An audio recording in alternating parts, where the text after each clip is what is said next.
Okay, and the magic machine tells me that I am live. I see Spooky and I see Keats in the ba live chat. You the blase blah. The link should be sent to both you guys on the email. We are going to be talking about about a book that is 10 years old and a movie that is 3 years old, practically. So, little late to the game, but I think it's going to be fun. Give me a minute. There's a reason. Obviously, we're going to be talking about Ready Player One on my channel. This thing was a nostalgia abomination, and we talk about the 20-year nostalgia loop on my channel all the time. Nostalgia loops in general, the 20-year nostalgia loop specifically, and we've been talking about the nostalgia loop breaking down as we get recycling loops over recycling loops. That is nostalgia, looking back at times and eras that were already inundated with nostalgia for earlier periods of time. And we're going to get to the bottom of this. So I got 3 pages of notes. A lot of this has to do with, we're going to be asking 2 essential questions, but I'll let my guests go all over the map with this one. Analyzing the defects of the film from a film perspective, plot holes or whatever. But what I'll also be asking is this. Everyone talks about the nostalgia in Ready Player One, vis-a-vis nostalgia for the 80s. Wake me up before you shit in my mouth, the 1980s. But what I'm going to argue is that really, if there's any success to this franchise, it's not the weirdly out of date nostalgia for the 1980s. I mean, let's face it, the 80s are 40 years ago, and this is a film that's supposed to take place in 2045. So we're literally talking about the lionization of media that, from the perspective of the proponents and the main characters in the film, would be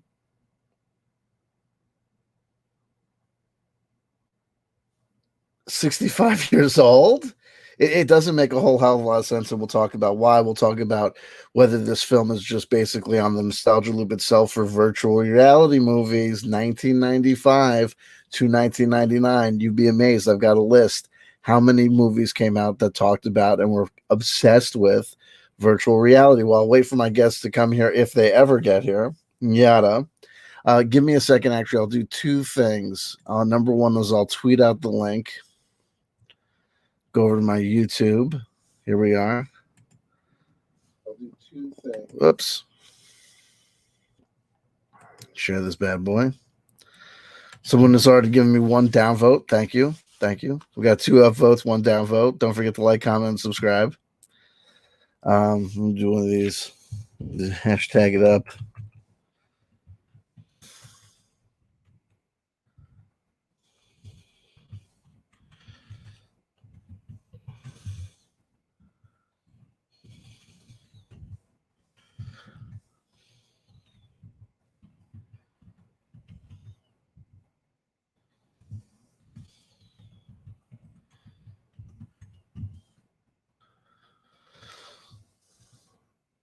Boom. Tweeted. Bam. There you go. Oh, God.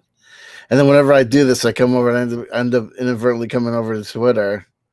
And the nightmare ensues. Actually, let me leave Twitter open. So what we're going to do is, if anyone else wants to join this conversation while we're having it, hey, we got people coming in. We'll let that happen. Let's add this. Add Spooky to the stream. Hi, hello. Hey, what's going on? Not a lot. I'm here to talk about the Ready Player One cacophony. How's it going with you? It goes with you. It goes with you. It does. It goes with me. Is there an album? Something that goes with you? I don't know. Maybe I'm thinking I melt with you, but let's see. We also got Keats / Prag Magic. There we go. I'm gonna have to do this too. Hello. Can you hear me? I can hear you. Woo! Am I too loud? You're not. In fact, you're a little bit quiet. Okay. I'm like really close. Check. Check. Now it's a party. Now I don't have my headphones in, but I'm certainly willing to put them in if that is necessary. But if Spooky and Keats have headphones in, I think that eliminates the problem. Yeah, but I can't hear any echo or anything. So it should be right, because then you know what I mean. And the only headphones I have are these craptastic, like, the craptastic kind that come with the friggin'. They come in the, like, if in the last 15 years you bought the last pseudo tape cassette Walkman in CVS or Walgreens, like the headphones that come free with those bad boys. So I would just as soon as avoid them, but we'll see what happens. Okay, and you guys, Spooky and Keats, you'll both be happily impressed. I've got your links to your YouTube channels in the description box below. Oh, nicely done. Awesome. Thank you. Look, I you know what I mean? And everyone who thinks I'm an egotistical maniac can suck on my cock until they fucking choke. I do have one issue. Holes. I do have one issue, though. Oh, it's the wrong one. I'm having to use this personal account because my Pragmagic account is in limbo right now. It should be recovered by the end of the so weekend. Wait, do you have a because what I'll do is I'll edit the description. Yeah, it's just /C/Pragmagic. That's the podcast. And you know what? Do me a favor. Can you do me a favor? Yeah. Can you like cut and paste and put into an email, and then I'll just do the. You got it. Yeah. I know it's been really confusing for everyone. Me jumping around like I'm an anon or something. No. We've all been there. You know what I mean? Especially when you're, what ends up happening is you start to dip your toe into doing the thing, and when you start verified. I'm loving that Hawaiian shirt. Are you serious? Hold on. Now wants to verify who I am. Snow on the ground. It's super sunny. Like wait. Don't distract me. Wait, I got to. Where's this? Hold on. I apologize. Now, like, Google is being like, "Oh, you're trying to edit the video? That's what you think, asshole." Now we need to verify who you are. I'm like, "Well, okay." It's like Dingleberries. I'm the one that's currently broadcasting. You shit heels. But maybe talking like that about them is what's got me in hot water. Not to say that this is hot water. So, Spooky, I know that you watched Ready Player One twice. So I watched it in 2 modes. I watched it the first time. I hadn't seen it, so I was like, I'm just going to watch it for the story and just kind of. Okay. That was boring. Then I went back and watched it again because I was like, I bet I missed so much stuff just from focusing on the story. So I went back and focused on like the visuals and what they were actually putting in each shot, and I was like, it's actually better when you don't focus on the story and you kind of try to find all the things you like, because there's something for everybody. And I don't want to jump in into all of my thoughts in one go, but I felt like my childhood was built for the story. It was built for capital the R member word. berries. Huh? My childhood was capital R worded. Oh. We're doing like 5 things at once here. Hold on. Okay. Now you sent me an email with your actual YouTube information, correct? Yes, sir. Boom. Yes, sir. It's this one. Okay, here we go. Boom. Oh, and you got a website. Yeah. No, I'm like, full blown CW. Excuse the fuck out of me. There you go. Hold on. I'll guess what? I was waiting. And as I was saying before, it's like all the people who think I'm an egotistical maniac who could choke on my cock, yada, yada, yada, yada, et cetera, et cetera. I just want the record to show that I'm putting Spooky and Keats's contact information first in the description box. Appreciate it. Fast forward 6 months from now when Spooky blows up and gets 1,000 subscribers, and I do like a 25 hour rant on how this fucking thing is, you know what I mean? She's She's disrespectful. She shows no allegiance, no anything. It's that rugged individualism. And then also no respect. You know?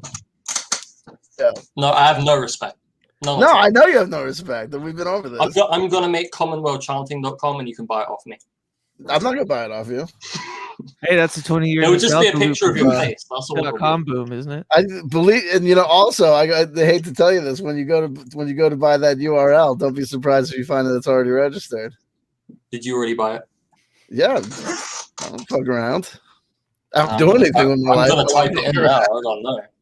Well, don't do it. Certainly don't do it live. You know what I mean? That's and why no offense. There you go. You're promoting me, the shit out of me, because anyway, isn't that what let's not fight. Let's not fight. All of this aggression is like it should be squarely aimed at who's this guy? Not Edgar Casey. That's not the guy's name. Something Klein. Esther Klein. Ernest. Ernest. Fuck right. Ernest. Yo, and I'll tell you another thing. I'm calling bullshit on this guy because this guy is 3 years older than me. All of these references in his movie are from basically 81 to 83. No offense. Like there's no grunge doesn't touch you. We see a little bit of Street Fighter, a wink and a nod to Mortal Kombat, but you're gonna tell me basically everything in your life happened on the Atari 2600. I'm calling bullshit. The guy's 3 years older than me.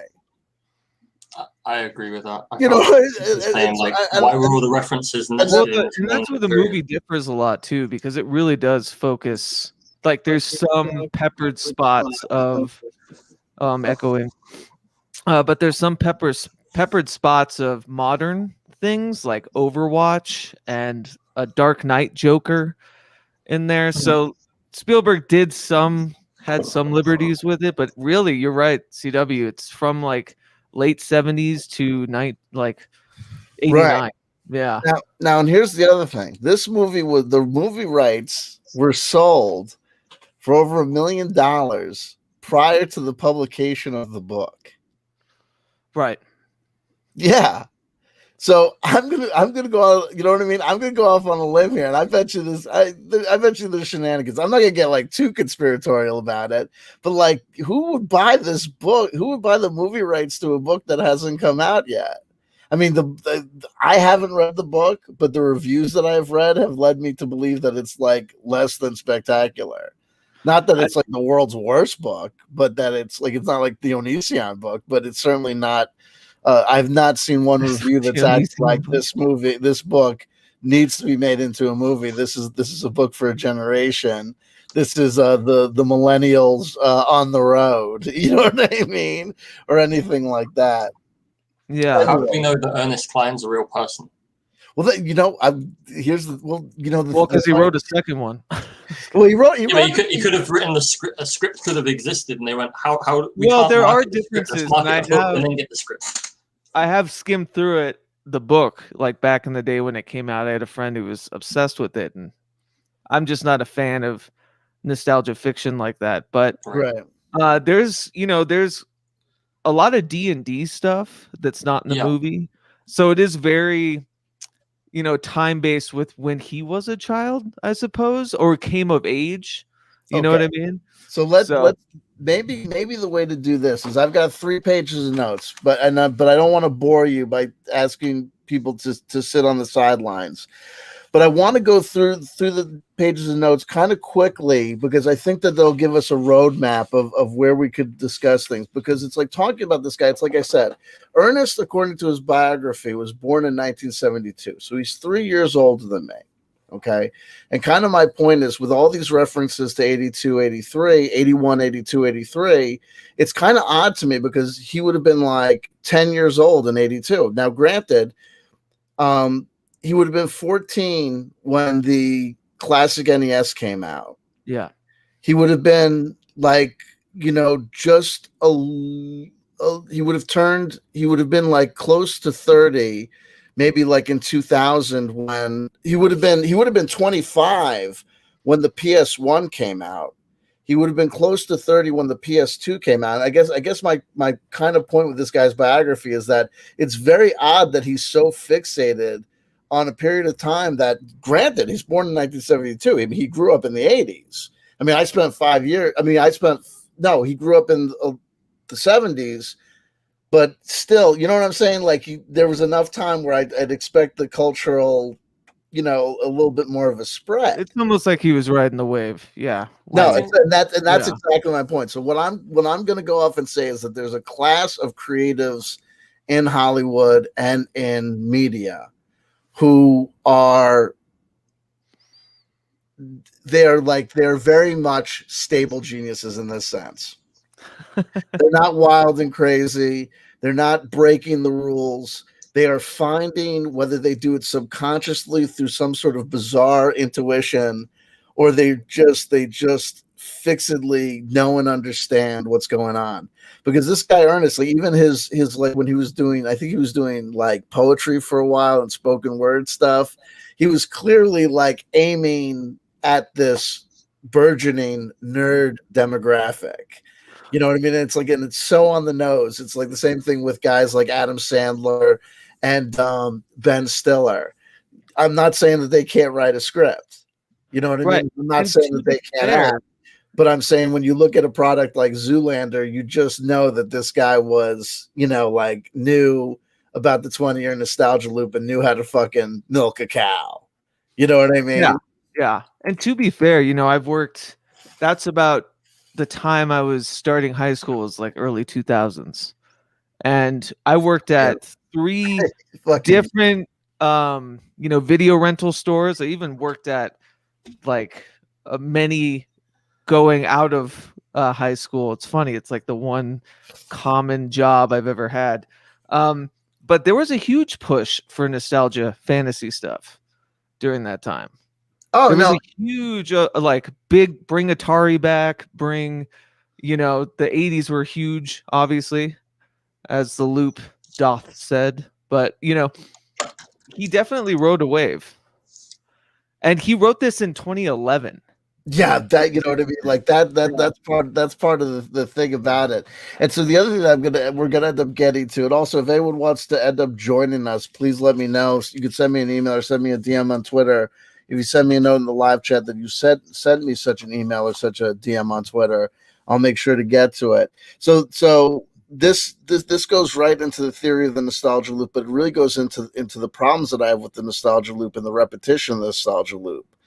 Because what I'm going to say is that 2 things end up happening. Number one, you have people who repeat and proclaim an affinity for media that they actually have never experienced and really have never experienced in a real way. They've just accepted it as dogma. We used to call them losers. That these certain pieces of work are amazing or fantastic, or they'll front and act like it meant so much to them in their youth, and it's like, sorry, you didn't play Final Fantasy VII when you were 2. You know what I mean? Like, stop BSing me. It's not worth it. And then the next thing that ends up happening is you get these this false iteration of nostalgia, where people basically learn the code words. They learn what's supposed to be said is good and said is not good, and they put it back into the media where it just gets, recycled over and over again. I didn't express that last part as good as I'd like to, but let me talk to you some things. Let's get some kind of groundwork settled. So I call the 20-year nostalgia loop the 20-year nostalgia loop, but it's really a 20 to 30-year nostalgia loop. And I think and you get the 20-year nostalgia loop, you get 25-year anniversaries where you get reissues, or there's a kind of artificial nostalgia loop in there. And then you have a 30-year nostalgia loop. So I think it's really between 20 and 30 years. I was going to ask, there seems to be a decade of, comb over. Right. That's interesting, because if Ready Player One was set about 30 years after the cultural references in the book, which is right around the time that Tron came out. Now, a 20-year loop from Tron takes you to the Matrix, and then the Matrix loop takes you to Ready Player One. So it's like, baby, we're there. So what I'm going to say is that really so there's a weird double nostalgia loop happening with Ready Player One. Yeah. We're being sold that it's a nostalgia trip to the 80s, but what it's really a nostalgia trip for is the Matrix. Yep. And when we talk about, and really, if you go from 95 to 99, I'll tell you, when we start doing the list, you'll be amazed. In 1995 alone, there were like 10 movies that came out that were fixated on the notion of a future where people escape into a virtual reality. And that's not even counting the Z and B grade movies, like the Cinemax After Dark movies, where there's like a bajillion, virtual Vegas, kind of, you know what I mean? Or that Virtual Brave New Vegas, World dystopian society equilibrium. Yeah. So check this out. So I just did a quick timeline at the top just to kind of let us know what the kind of spread is. The book was published in 2011, which is 10 years ago from our present day. The 20 to 30 year nostalgia loop would cover 1981 to 1991, with 1986 as being on the 25-year mark. That's going from 2011. The movie came out in 2018. So you see how the loop gets skewed and the nostalgia references get skewed because it just takes so long for them to get from point A to point B. But the 20 to 30 year nostalgia loop off 2018 from the movie would be 1988 to 1998, with the 25 demarcation at 1993. The present day 2021, our nostalgia loop is naturally from 1991 to 2001, with a stay over in 96. So you see the 25-year point from back from the movie is 1993, and 25 years back from us is 1996. We have a sweet spot at 95, right? Now that's what gets crazy when we get to all the movies that are about virtual reality. Right. Check this out. 1999, right? 1999, we have both the 13th Floor and The Matrix. The virtual reality's perfect on the time loop. The sequels to The Matrix happened in 2003. So we'll be coming up on that, shortly. We also have Dark City in 1996. Oh yeah. You have Tron in 1982. So when he did the book 20 years earlier from Ready Player One, he's dead on Tron. Oh, that's 30 dead years. on it. They're 30 years. Right, you got that. We have the movie The Cell with Jennifer Lopez, came out in 2000. Underrated. Yeah, no, absolutely. And Existenz, you have Existenz by Cronenberg. Cronenberg. 1999. Yep. You have Virtuosity with Denzel Washington and That's right. in 1990. Now look at all the 95s. You have Virtuosity in 1995. You have Johnny Mnemonic, aka Beta Lawnmower Man. Right? You have Lawnmower Man in where would I have Lawnmower Man? That's earlier, right? 1992, but Lawnmower Man 2 is 1996. Nice. You have Brain Scan in 1994. Oh, Brain Scan. You're right. You have Edward Strange. Furlong? Check this out. You got Strange Days in 1995. Oh yeah, good movie too. Right. You have Videodrome that came out in 1983. Yeah. Okay. You have Star Trek First Contact because I put that in there because it's got the Borg. That was 1996. When I was in the goth industrial club scene, sure, there was like a Borg renaissance. Yeah, that was right in the mid 90s. So it's crazy stuff. Do we miss anything? You have Ghost in the Shell came out in 1995. Mm-hmm. Oh man. So basically, what you end up having is like from basically all of the 90s. But if you really want to say, certainly from 1995 to 99, it's like virtual reality city. Yeah. Now, let's take another look. Here's something else that's interesting. Let's look at Windows 95. Oh my God, it's all coming together. Let's talk about films that are contemporary to Ready Player One. In 2017, they had the direct sequel to Jumanji from 1995. I never saw that.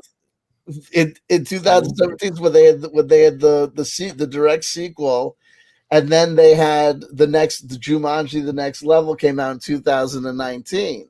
So we see that there's the Ready Player One doesn't stand alone in hitting this virtual reality 20-year loop.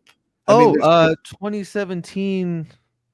What was I going to say? Oh, the first Spider-Man movie was what, 2003? Right. And then 2017, I guess it's not quite, but the new Spider-Man came out, but just a little shy. You can also do 20 nostalgia loop from the Batmans and stuff. But check this out. So looking at Jumanji from 1995.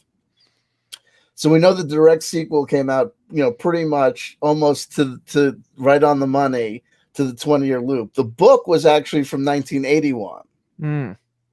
Okay. It took them 14 years to make a film, but the Zathura book, which is actually like in the same universe, was written in 2002 and was made into a movie in 2005. And I pointed out here, and I was looking at Jumanji, and there's a central theme through the first Jumanji in 1995 and the sequel that's almost it's if you look at it, it both functions as a sequel and as a reboot. Because you basically have the same plot device, which is there's this fantastical game that's got a player stuck in it, right? And then I realized that plot part was stolen for an episode of Rick and Morty. Remember, Rick builds a virtual reality world for his daughter to keep her occupied. She tricks her friend into going into it, and then she thinks that she's killed him there. So she shuts the door on it and doesn't go back. And that's when then they do go back, and he's fucked all the virtual animals to make the weird creatures. Right. That's Jumanji, which proves again that Rick and Morty is not only just ripping off a rip-off of Back to the Future. It's a meta ripoff. That's the entire point with all of this shit. Rick and Morty, Doc Brown and Marty, it was always supposed to be a Back to the Future spoof. So the point being is that this is going to be one of my central points we come to. Once nerd culture has become established, which it has, due to the hegemony and oversaturation of media in people's lives, you cannot get true creativity, or it's almost harder. We haven't seen it happen. True creativity happen since J.J. Abrams, Dan Harmon, Joss Whedon. I am arguing that these people can only produce basically reiterations of sci-fi tropes that they've been integrated in and have been established in them into their DNA. Remember, Steven Spielberg and George Lucas, if I'm not mistaken, were both born before the advent of television. Right? So this is where you're going to get creative thinking or people creating these tropes, and then it just becomes a reiteration. It's kind of freaky. Then also Sword Art Online came out in 2017, and there's a big thing with apparently like Ready Player 2 is basically almost just like is Sword Art Online. And apparently Ernest Cline says that he has talked to the creator of, kind of Sword Art Online. They had a kind of rapprochement where they both agreed that they kind of came up with these ideas of parallel thinking. And I'm saying you guys didn't come up with these ideas of parallel thinking. You stole them from the Matrix. No, and the Matrix stole it from Tron. You know what I mean? I mean, you add 3 years onto the Matrix movies, and they're hitting the 20-year nostalgia loop for Tron, which is almost the exact same storyline. To say nothing of the fact that they ripped off 90% of their stuff from either Grant Morrison's Invisibles or Benny Alan Moore, Ghost in the Shell. Yeah, you know what I mean? Crazy mixed up stuff. We also have Spy Kids Game Over came out in 2003. Oh, Robert Rodriguez. How long we've fallen. Right, Robert Rodriguez, who starred and who directed the James Cameron produced remake or live Battle Angel Alita, which itself was an intellectual property that was 20 years old at the time that it was green. Yeah. So see, when you start digging, it gets fucking crazy. I think we should talk. Let me add another meta layer to that. Sure. So, in the story of Ready Player One, it's set in 2045, and it kind of covers the story of Oasis, like the virtual reality world being created, which is in itself a 20-year loop because the beginning is set in 2025, and the whole mystery of the story of figuring out the clues is set to figuring out the 20-year time loop that's been set within the movie universe, within the game universe, within the real world. It's like, well, that's the strange thing, because then the creators of the Oasis would be like close to CW's age, right? Right. In 2025. In 2025. Yeah. Yeah. Yeah. So yeah, So I that's guess another meta reason for them to set all the nostalgia in this certain time period, because it's not about the author, it's about the creator of the Oasis and his nostalgia. Right, it's his whole thing. Yeah. But Ernest Cline specifically made the creator of the this guy. What's his name? Hold on, I got it down here. Holiday. James Holiday is specifically tied. His age in the book is specifically tied to Ernest's birth in real life. Means that he puts his age at 1972. He died apparently at 73 in 2045. But that's part of what gets crazy. So I did some things. I also said that if you think there's this theory that basically a person who's going to do something amazing, they usually do it by the time that they're 30. They actually tell scientists, look, you can publish and, you might get, your first published work, by the time you're 45 or 50. But it's known fact, if you go to MIT and talk to the computer science people, they'll up like with something by the time you're 40. You're going to I wonder too if it's an idea that you've had gestating since, before 30 and then releasing it later. Well, no. So what it basically, what I'm going to say is this, is that if Holiday in software, he would have done so by 2002. That if you're talking about, because at 2045, it's never really told you when the Oasis starts. We told that they went through decades of losing. 2045, it's firmly established in people's lives. Even if we assume that it started off and really became the working model in 2035, by 20. It's stated in the movie that the Oasis started in 2025. Yeah, check this out. If James Halliday was born in 1972, he would have been 20 years old by 1992. He would have been 30 by 2002. And he would have been 40 by 2012, meaning that if he was going to do because remember, the whole point of this is that he basically came up with this shit like Albert Einstein out of his head. He's the guy that no one else can. Okay, so yeah, I see why you brought up MIT. You're speaking in like engineering terms. Well, yeah, it's engineer. It's across platforms. It's even, unfortunately, in published books. Like there are people, like there's Grandma Moses who started, but for the most part, people know. Like if you haven't made a real impact by the time you're, especially in the sciences, it's not impossible, but it's not likely. So he'd have to be a real unicorn if we're going to think that basically when he's what. And that's not out of the realm of reason in this fantasy book, Right? Like, I tell you, the biggest this man would have invented virtual reality by the time after he was 40. It's a bridge too far, Mr. Cline. It's a bridge too far. Look at these MIT papers.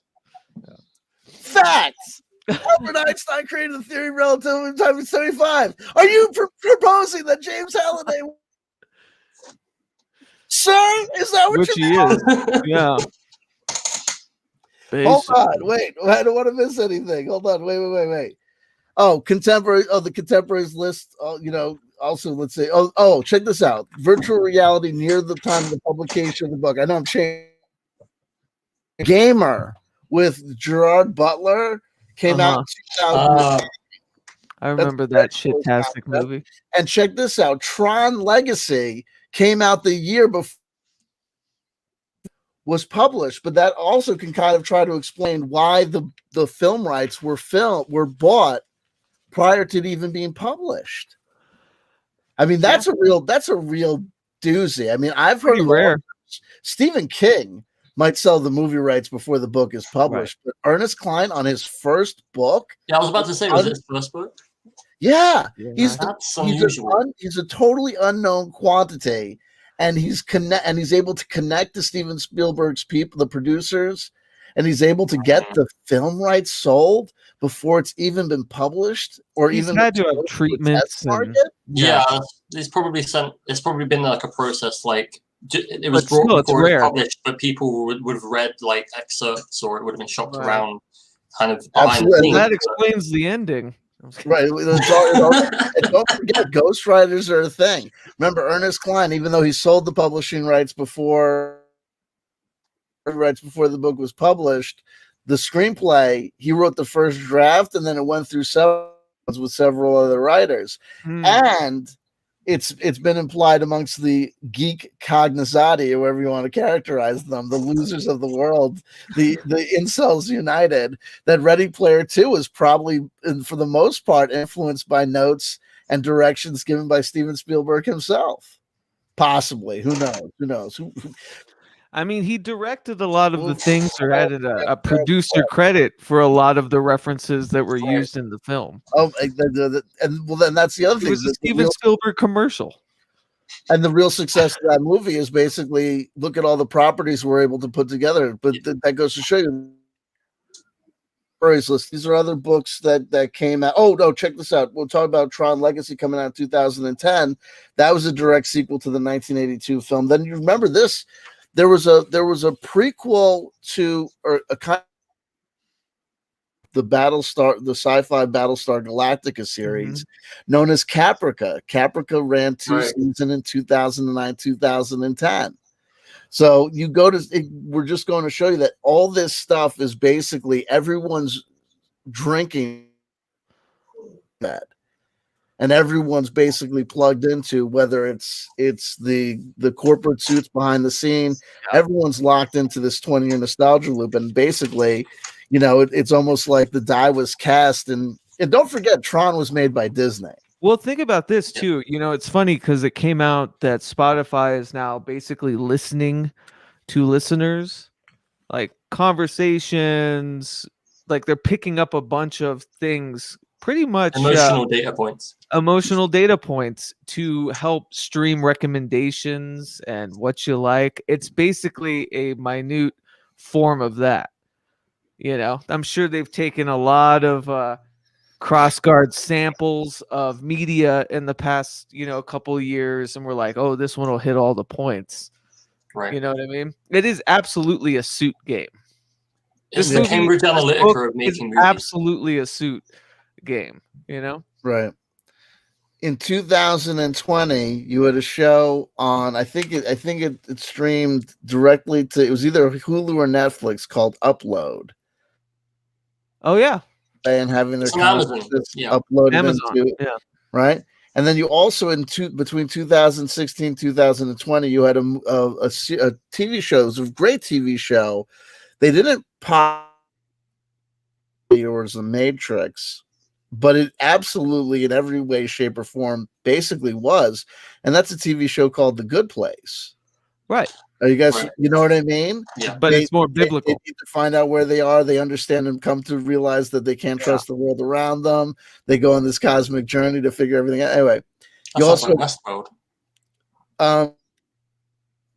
upcoming movie in 2021. I believe that they've already wrapped production, called Free Guy. Yeah. Where you basically play an NPC in a virtual reality GTA Grand Theft Auto style Which game. Is the Lego movie. Right, who becomes conscious. And then you also have the Lego movies. Yeah. You also had all 2019 and 2000.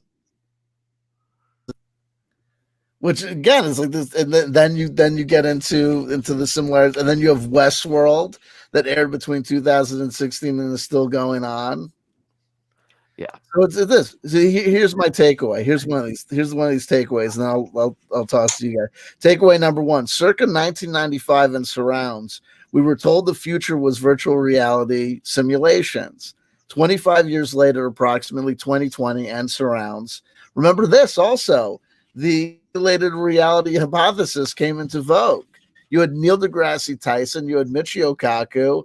You had basically everyone under the sun, legitimate scientists. Niels Bohrman, I think, is the guy. I forget the guy who kind of first, contemplated it. You had Elon Musk, who signal boosted the fuck out of the notion that we're probably more likely than not in a virtual reality world. So it's just bizarre. Number two, my issues of the analysis were problems with the loop, use of mistakes with it. And then separating that when we're talking about a complicated product like Ready Player One,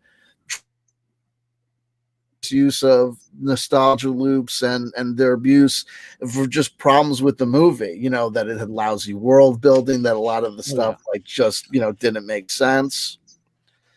Do you guys want to like weigh in before I go on to more notes? It might be interesting to discuss, like, you know, obviously there's an audience for it, and there might be something in just the human condition that we deify nostalgia so much, and like that's worrisome. The deification of IP, you know what I mean? Intellectual property. Like that scares me because like if people get combative, there's a lot of like tundras of fights and codependency and all sorts of things on, you know, company works.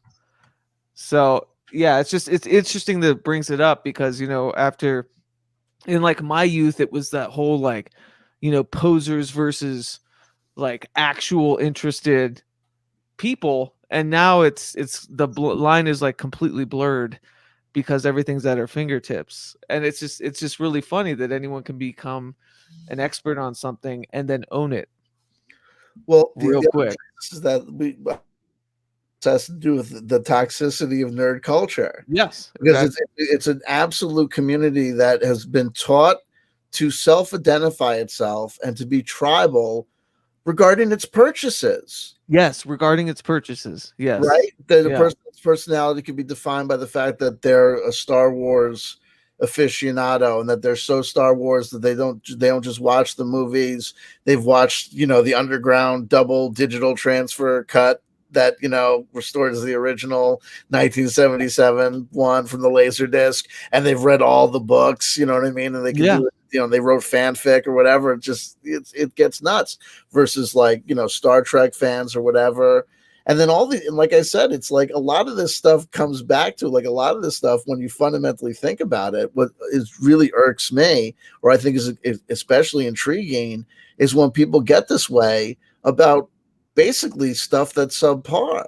It's scary. Now, so let's look at the Marvel Cinematic Universe. I grew up and I was into comic books, and I can tell you that there was a lot of stuff happening there.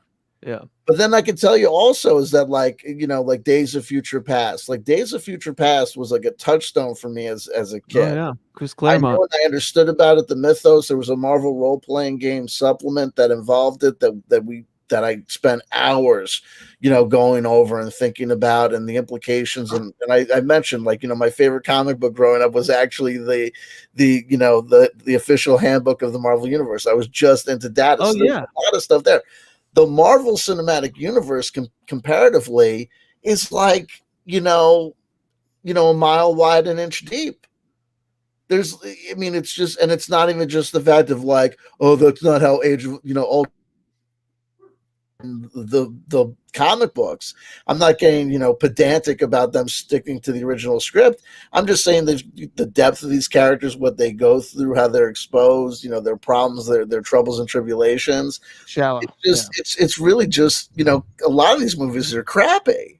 They're just bad movies. I mean, I overheard this just last night. I was watching somebody explain they were fighting over continuity in the Marvel Cinematic Universe, and one person was saying, well, in the compendium, like comic works that are supposed to fill in the gaps of the the MCU, those are canon. And then the other person was like, if they're not in the movies, they're not canon. And this is like, people are sending super chats to these people left and right, and like just it sells. Like that sort of vitriol and that sort of angst sells within these communities. Or just like, how about this, the relative level of useless data that are carrying around in their heads regarding things that never were. Like, I remember when the last Terminator movie came out, I made a video that was supposed to poke fun at it, but it was so obtuse, it was hard to poke fun of, which is the endless number of videos on YouTube of people trying to explain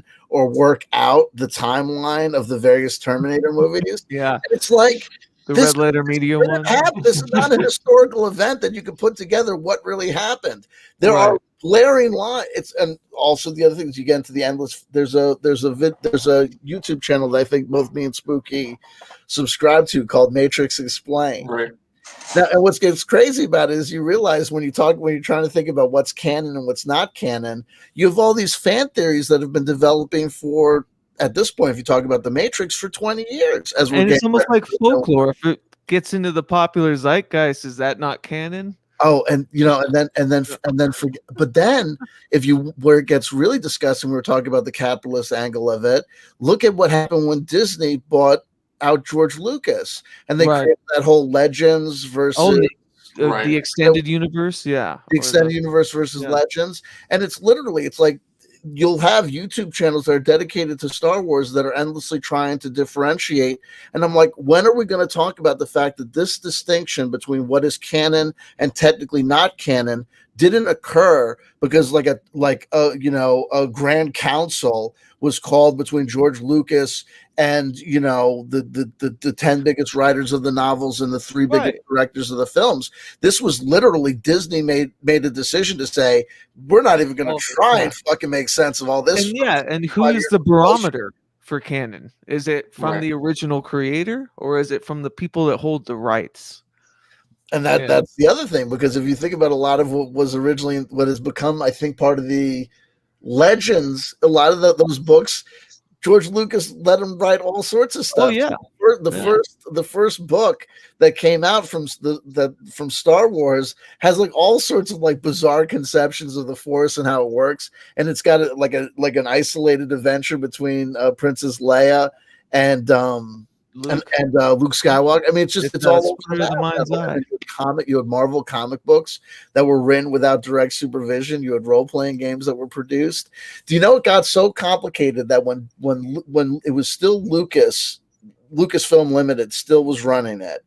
This is circa like the end of the original end of the prequels. Okay. When they were making video games like Star Wars, the something arisen, Force Unleashed, Force Unleashed, Knights of the Old Republic. I think around that time, and also when they did the Star Wars Galaxies, when these production companies would contact Lucas and say, we have to understand like what we're dealing with here, what's canon and not canon, they actually referred them to the original Star Wars role-playing game. Yeah. And said basically just work off this. Well, what was it? Go back to the Star Wars role-playing game. They said we were basically operating without a net. We had no real indication of what that. There was that one they did like this amazing media push. It was for Dark Forces, I think. Whatever's the one with Dash Rendar, and it supposedly was supposed to start as a game, and then they would build the lore from the game and merge it in the comic books. It was basically taking video games as the new movies and making them canon.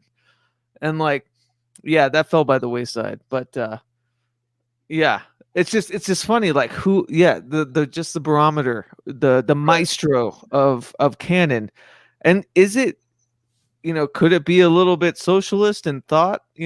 Like, isn't it everybody's? I don't know. Well, that's what happens is that you have people that when my attitude would be if it is 2012 and you're sitting there and you've invested and you've got a bookshelf full of Star Wars books, you have all of the laser discs, all of the DVDs, all of the original VHS, you got the play sets, you got the action figures, you got it all. And then all of a sudden someone tries to tell you that all that stuff is going away and this new shit is going to come in. It's like I wouldn't even get involved in making the distinction between Star Wars Legends or Star Wars Extended Universe. I would say, fuck you. I've been, no offense, I've been here from before this. I'm here after that. And it is kind of, but then people have a problem because a lot of this has to do with you get into cultural identification through consumer choices. A lot of it is your ability to maintain connection to the larger community. So if you all of a sudden say, forget it, I'm going to disregard all these distinctions. First of all, blissfully, we need to know that the majority of Star Trek, the Matrix films, the X-Files, They have no idea of any of this shit because they just buy the DVDs, they buy the movies, they buy the video games, they just have fun with themselves, and they have real life families and friends, and they don't go to conventions or or any of that stuff. It's these people that become hyper attuned to these communities and start identifying with it, but it's like you're identifying yourself by your consumer choices, and that's like Kurt Vonnegut surreal. Yeah, that we've gone from the 1960s generation. That what's even weirder is the notion that Steven Spielberg, George Lucas, Steve Jobs, a lot of these guys are original old hippies, and that the end result of their creative works and efforts in various fields led to, in some strange way, new generations of people who accept this stuff not as religious exploration, not as or Campbellian hero's journey stuff. They come to it as dogma, and that's where it gets even more surreal. Because you start thinking about these. When we talk about Star Wars, like if you think about it, the Jedi, even Yoda, is like his choices, his mentality, his ideas. Like, no offense, if you want to talk about people that are responsible for Anakin Skywalker end up going to the dark side, how about the fact that Yoda basically fuck they let Padawan die, man. Damn, it's fucking good. Sorry you can't get over your shit. You know what I mean? Yeah. It's bizarre. And the other notion is that Mace Windu, Yoda, everyone and their mother is hanging out with this close to Palpatine, and no one can sense a fucking major disturbance in the George Lucas himself, when people get involved in these conversations, would famously say, hello, this is a movie. These are movies about space wizards made for kids. Don't get over invested. But that brings it coming back to Ready Player One, because the point of Ready Player One is basically that this bullshit that the people who contemplate and study this bullshit commercialized decades of all time, the 1980s. No one acts like the 1980s. That's when people got their spiritual soul power on. Right? We remember it as a decade of wacky choices, synthesizers, cocaine. There were fun times. Yeah. And cocaine, right? If the drug of the 1960s was marijuana and LSD, the drugs of the 1980s were methamphetamine and cocaine. Yeah. And there's so much there to talk about the lionization of it. Well, I wanted to talk about that too, because they've just the cultural landmarks of these films, like Say Anything they reference, where, in this cultural landscape today, you're like, wow, that guy was stalking that girl. Like, the way he wooed this woman is probably not correct in today's landscape.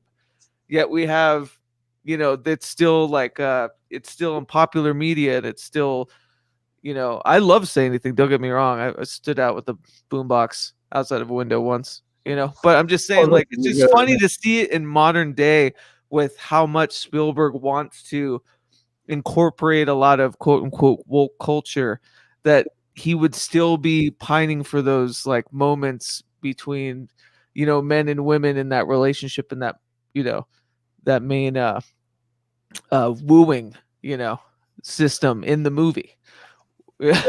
We're not here to talk shit about Dobler. Right. Lloyd Dobler 86. But it's funny that you should mention that, because the lionization of John Hughes movies runs through Ready Player One as well, especially the book.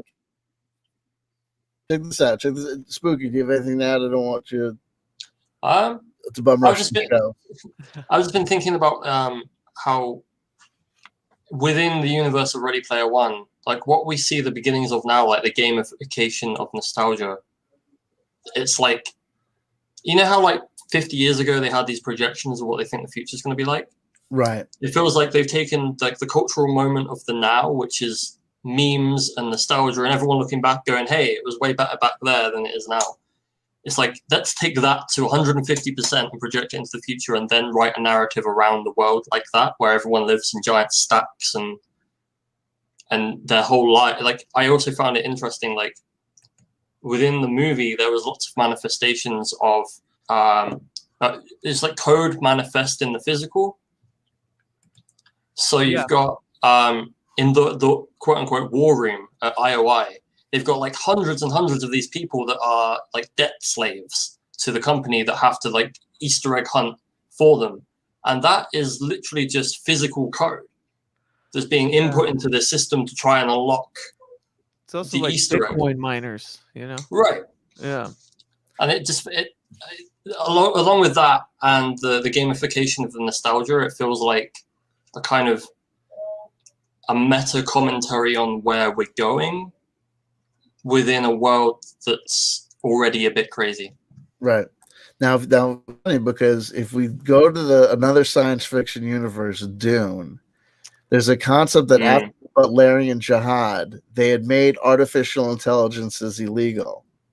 And so what ends up happening is you have a race of people developed called the Mentats that are basically human computers. Mm-hmm. And you also have different people that end up having different specialized abilities that basically compensate for the fact that they've made artificial intelligence illegal. Now, what's interesting about that, what made me think of that is because when I originally watched Ready Player One, I thought to myself, I said, well, here's a real problem. There's a couple of real problems with its inability of artificial intelligence at all. Ready Player One is a universe that is bereft of artificial intelligence, and you see that when you talk about these wage slaves, because it's like, why on earth would they need to import into a virtual reality universe humans in virtual reality gear doing physical labor when you could just absolutely crack that code? The other thing is about this is that the notion that Halliday in 2045 is doing this, that there's this alternative company, the IOI company, that are having to go through all of this rigmarole to try and break these Easter eggs. And it's like, don't you think that by 2045, if we develop the technology to have everyone, first of all, like they talk about this goes to lousy world building. They talk about this world as being a world where people have stopped trying to solve problems and don't fix anything. Yet they obviously have an extremely robust internet, right? Because everyone's able to interconnect. And it's like, and they're obviously able to maintain, power and all these other things. So it's like, and then if you look at the corporate environment of IOI, it's clearly these people are not, if there's a dystopian world on the outside, these people are not subject to it. They're doing fine.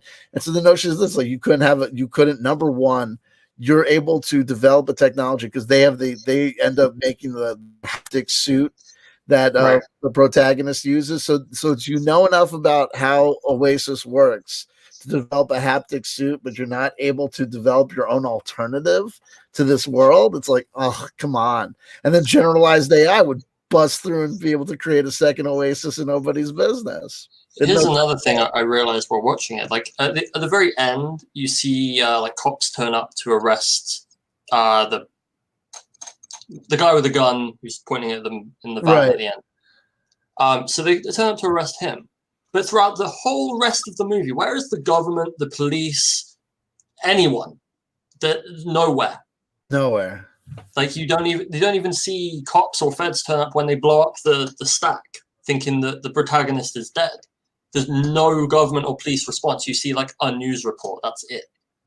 And I think I don't know if that was like a conscious decision to ignore that side of it to give the audience a more kind of cohesive Oasis experience, because most of the movie takes place within the simulation. So to add too many layers on the outside would make people forget that they're watching a simulation. I don't think that there was any decision made in regards to this movie that was in any way, shape, or form intellectualized. I think you're giving them far too credit to think that anything. I think well, I have faith in Zach Penn. I like Zach Penn as an author. So when I found out that he wrote the movie with Ernest, I was like, oh, he's ruined so many comic book movies though.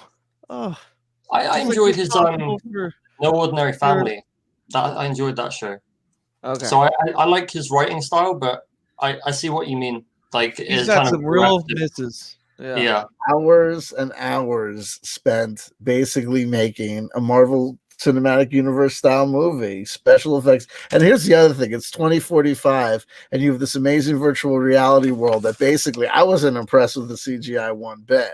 I was like, it's kind of good, but I was kind of like, oh, great. So you the great virtual reality world that looks exactly like 2020's CGI. No offense. You're Steven Spielberg. Aren't you supposed to have do something like call Zemeckis, see what he can do for you?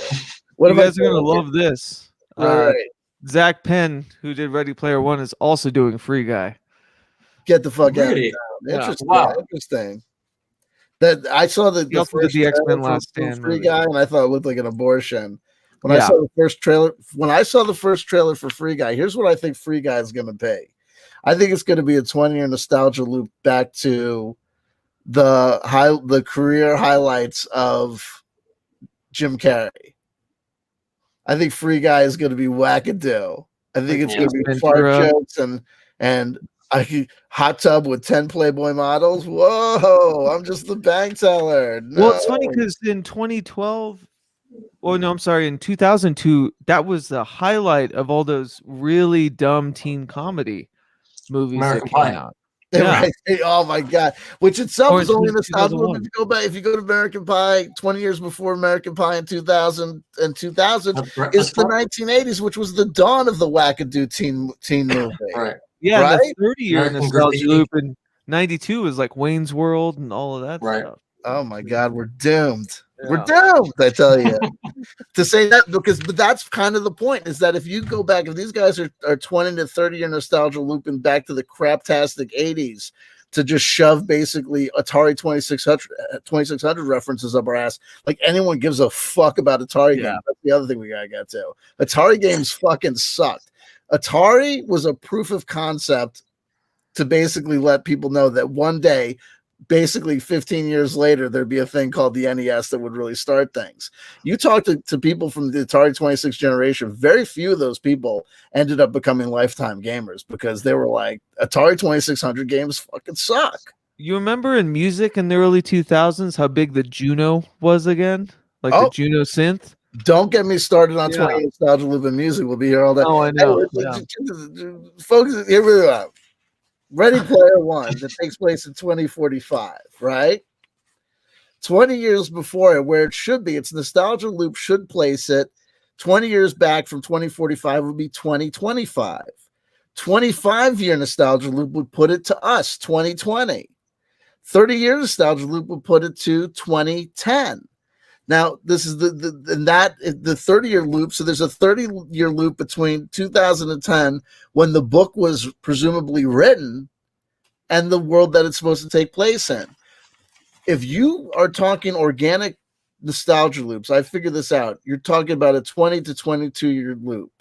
When you get to 25, between 25 and 30, people that are queued to that, that's just like, that's pure corporate. Yeah. That's pure. We studied it, and it's a 30-year loop. It's a 30-year nostalgia. Right. That's pure working off 25-year anniversaries and 30-year anniversaries. And I bet you anything, if you look at intellectual property law, I'll bet you find that there's a reason why things are on a 30-year loop. That this probably has to do with when interests cease to vest. Anyway, they're working with visors and haptic gloves to access the Oasis. We're using visors and haptic gloves now. The notion that this guy couldn't imagine a more sophisticated technology, and how the heck are they really supposed to be interacting and working in a world if they're just doing that? The currency in Oasis is the most stable in the world. Okay, I guess so, whatever. James Halliday, the inventor, recently deceased. He would have been born in 1972. When he died, he would be 73-ish. His interest in 1980s culture becomes clues, which means that that's the MacGuffin explanation for why these people in 2045 are so interested in 1980s culture. It's because Halliday was so interested in the culture, and everyone is so motivated to solve this that they become obsessed with the culture because they want to solve these clues. Okay. Like I didn't accept that as a premise, but whatever. Okay. I put that down as a MacGuffin. References, book from Wikipedia. Oh, these are references that are in the book. Where obviously Dungeons and Dragons. Dungeons and Dragons really came out in 1975. Then there's also now here's we're gonna go off on. You guys want to go off on guys and gals want to go off on a tangent for a second? Sure. Who's familiar? We're talking about nostalgia loops and reference points to the 80s. Are we all familiar with the work of Daniel Lopatin? Onatrix name. Ever? What? Sorry, say that again. Daniel Lopatin. He's a musician. He did the Onatrix Point Never persona. Onatrix. That sounds familiar. No. Let's see. You never guys. I'm like too old. Anyway, he's basically to me. Onatrix. Yeah. No, I know of this. Okay. Yeah. Because he was big, in like the 2000s and stuff. Right? Exactly, because he's born July 25th, 1982. Check this out. So there's a reference in the book Ready Player One to a old school video game from 1982 called Dungeons of Daggeroth.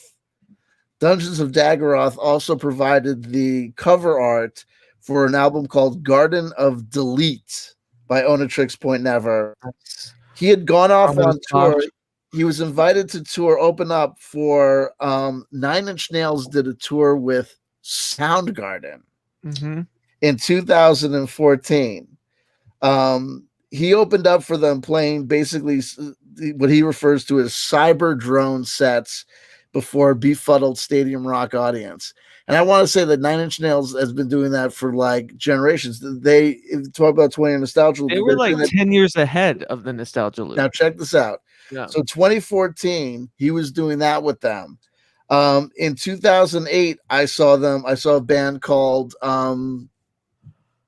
Godspeed You Black Emperor opened up for 9 Inch Nails. Right.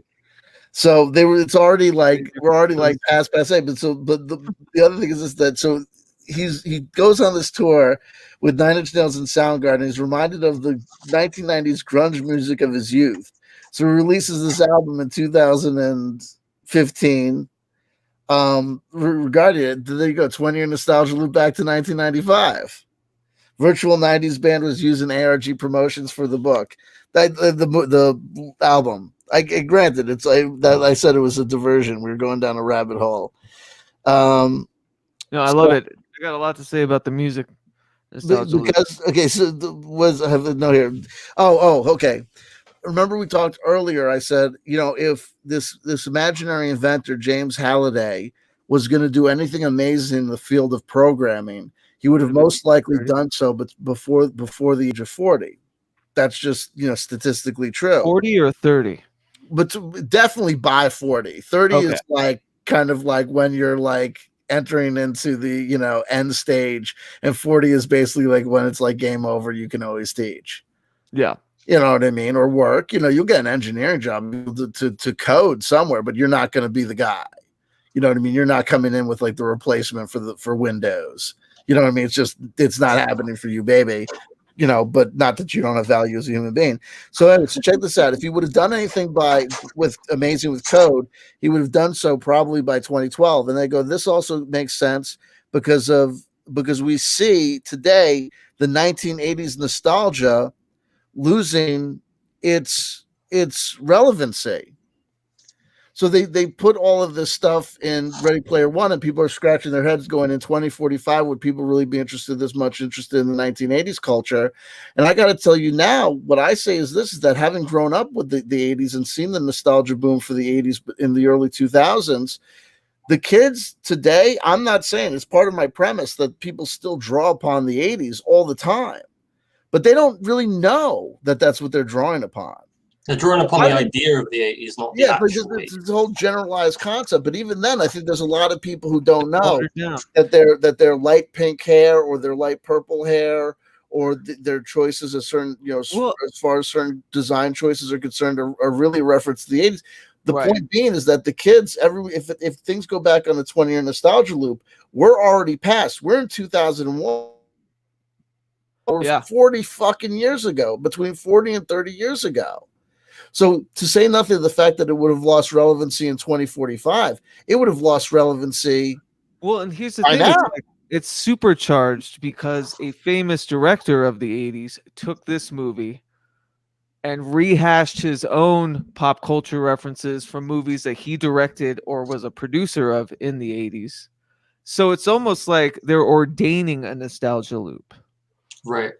You know what I mean? No. Or because we see that, and anyone who wants to join the show can just send me an email or send me a Twitter, because I see people that are actively participating in the live chat. Trust me, if you send me a desire to participate, we'll absolutely get you on the show. You know what I mean? And we are in 2001. boy bands, look at K-pop. Like absolutely on the mic, and all those guys go back. You go back 20 years before NSYNC and Backstreet Boys.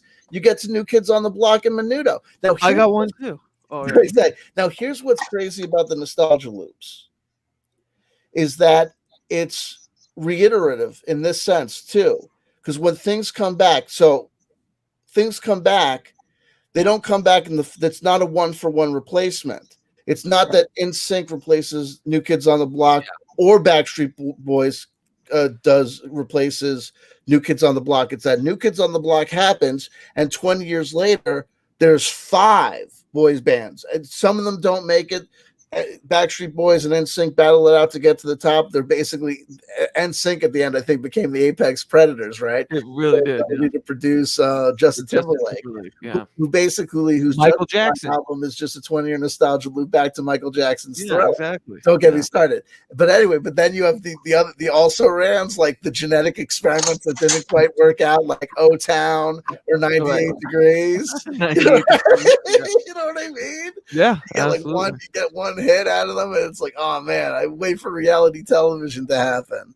So anyway, crazy. Yeah. Oh, I was just gonna say in that mid-90s. So one of my freelance jobs is I proofread lyrics for like modern music and like edit them. So I listen to new music all day. You know what the big thing is I'm hearing a lot of is like the Pavement stoner stuff. Oh, absolutely. Yeah. Don't forget about it.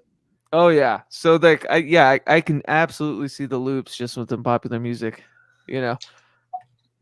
Just on a side note, this year is the 20-year loop of Enron.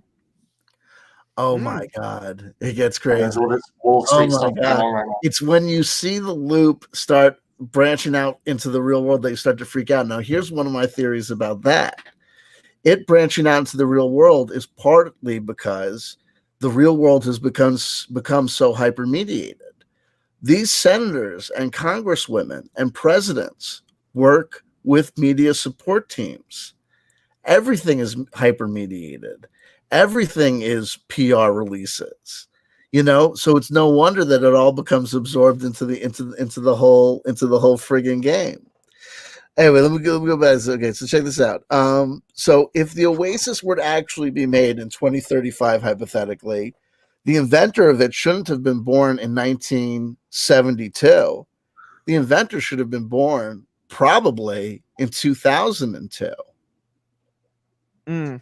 So it's interesting. It's like this Klein guy is basically almost in a way trying to conjure up a kind of vampiric neo reality where he's going to be able to maintain his relevancy, you know, far further beyond when it should have wrapped. He's not one for death of the author, that's for sure. No, right.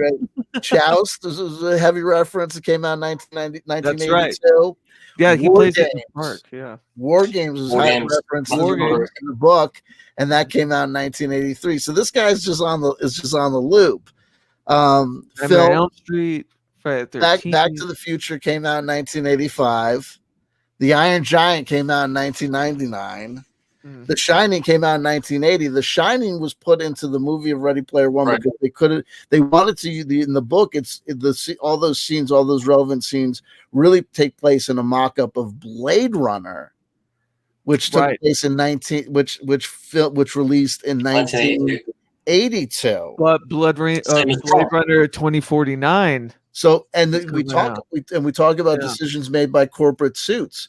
The reason that Blade Runner wasn't used, but The Shining was because the corporate suits behind the productions of Ready Player One didn't want to accidentally cross promote another company's product because Blade Runner 2045 was already in production. So they instead switched it out for The Shining, and that's not like going from like Blade Runner to Tron. That's like going from Blade Runner to The Shining. Yeah, and it was apropos too because the same studio put out Dr. Sleep, which is the film sequel to The Shining a year later, 2 years later. So it was definitely a promotional tool. And how about this? Who took over the direction of AI from 2000 when Stanley Kubrick passed away? It was Steven Spielberg. Yeah. Dun dun dun. Yep. We're Yeah. through the looking glass. Atari 2600 ran from 1977 to 1982, which means at the time that the Atari 2600 basically bit the dust was when this Halliday guy would have been 10 years old, and what's his face? I keep on Ernest Klein would have been 10 years old as well. It's like, no offense. It's like your That's cultural interesting. references end after you're 10. Yeah. I mean, where's anything like I said, where's the references to PS? Where's Super Mario? That's a good point. You know, it's interesting. The movie is about the death of the creator, and he's obsessed with a console that died at the same time as all the different movie references. It's like the death is the beginning. Almost. So he's living on through the zeitgeist of the Better with popular that. culture he was raised in. Yeah, because as he says right in the book, that's the axiom, or the way he wrote out, was that he lives within that pop culture, and all the people play the game, so all the people are into that pop culture because they play the game. And it's like, that's which how makes me think, is the game just the singularity of all of this meme culture, all of the so pop silly culture that then. we experience, all rolled into one spot? But that 80s decade, to not have Mario in is very suspect. That's weird. That must have been another. There is a Mario reference. Okay. At the very end of the movie. Actually, no. Sorry, it wasn't. It is Okay. kind of Halliday's last line, which is "Thank you for playing my game," which is, I think, it's a Super Mario 64 reference to Mario. It goes, "Thank you for playing my game." Okay. Well, yeah. Now let's ask this. Here we go. Check this out. If you take out all the references, so here's my theory. Oh, we got a super chat donation. All right. $5 from ADDG. Did somebody say Super Mario already? Not Ready Player One, the movie. Go. Absolutely. All right. Maggie Woodward Thank you for playing my game. She loves Mario too. There you go. So check this out. So here's my premise: if the people are losing the plot, if they think that the any sort of success related to Ready Player One is linked to its cultural references to the 1980s, and I'm saying what it really is, whether it's conscious or subconscious in the audience, it's the 20-year nostalgia loop to the Matrix. And it's the 20 years nostalgia loop to this notion that we've been being sold for now going on 25 years, that we're going to be able to go into some sort of simulated virtual reality and escape this shithole that we live in, right? Here's the question. If you take out all of because in the promotional push for this movie, because I've been watching in preparation for our show tonight, I've been watching. I've got a playlist that was oodles. I've seen 3 or 4 Steven Spielberg interviews. I've seen interviews with Simon Pegg. I've seen interviews with the cast and the directors and the authors and stuff. And they all constantly said one thing that I think is not true. And they said, if you didn't get any of these video game references, if you've never played a video game in your life, you would still have as good a time. And I don't think that that's true. No, I don't think that that's true at all. So the my second question game for me was way better because I was specifically looking for the references. Right. If you take out all the references, is there anything really there? No. If you take out all the 1980s cultural references, it's a MacGuffin movie. It's like a by the book, well, the movie starts off with 11th grade fiction writing prompt, MacGuffin led movie. That's what the skeleton is. Yeah, the meat of the entire thing is all these references and going, I get that reference. Cue that Captain America gif, Right. I actually understood that reference. So so what it comes down to is that what I'm seeing is that I identified several films or products that are like this. I have the problem. Ready Player One is the first one up on the chopping block. Where are my notes for the other show? Anyway, it's kind of started with Family Guy, but it's Family Guy. It's that 70s show, and it's no wonder that it came out of friggin' Fox, right? It's just the new definition of new media is just an endless litany of references to past media, and that being presented or being passed off as new content and new creativity. I mean, for fuck's sake, for how long have people been playing Call of Duty? It's the same. I mean, the scenarios or the Madden NFL games. It's the it's a reboot. It's a refresh. It's the new graphical engine. It's the new soundtrack. But essentially, it's the people have been trained to play the same game over and over again. So it's like I stopped almost playing new video games, and I realized, and I was trying to think like when that happened. And it was twofold. It was when, first of all, when these games as services took over, because I don't need to feel pressure to play a game. That's why I don't play Destiny 2, because or Fortnite, because I don't want to be involved in a game where I have to feel like I'm obligated to check in and keep on doing it every day, or I'm losing steam, or I'm losing credibility or points or whatever. It's like there's no point. I play games to relax and escape. But then I realize it's like what is the new intellectual properties out that are in video game land? Can I mention something trippy that I just remembered? So Red Letter Media, I don't know if you guys are familiar with. Oh, sure. They did a review on Ready Player One, and Rich Evans automatically cites an episode from a cartoon called Danny Phantom. Oh, wow. That is this exact movie, and I'm pretty sure Danny Phantom was early 2000s. Yeah, 2004, I think. It would make perfect sense. Yeah. I remember watching that show when I was just like remember 12. that. So let's play a game with the live chat audience. I want the live chat audience to give us the names of what they think the latest, greatest TV or movie that they saw that they thought was truly creative or original, right? Because for a while, people would automatically throw out Rick and Morty. And I saw Rick and Morty. I put off seeing Rick and Morty for years. It wasn't until 2019 that I sat down and said, fuck it. And I'll tell you, I'll be completely honest. Did I laugh? Did I find it enjoyable? Absolutely, I did. But at the same time, I was like, there is nothing here that is not a reiteration or a rehash of something that already happened. And it's like, and it gets talk about meta.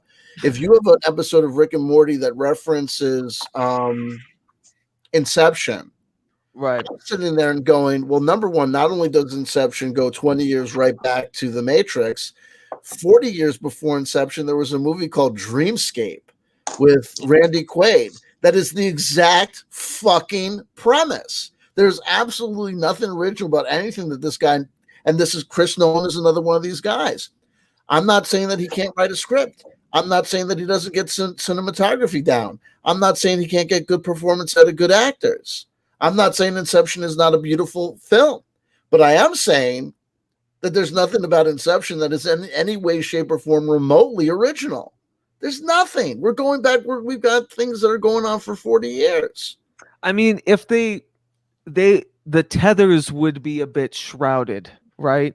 I think there are some where it'd be hard. Yeah, you can find a lot of the tethers that have made the new show, but someone brought up Midnight Gospel. Like, I see a lot of 70s animation in that. I see a lot of, they're referencing Terrence McKenna and talking about high magic with Damien Eccles. It's all because that's different in the vehicle, right? But the vehicle compartments are from other things.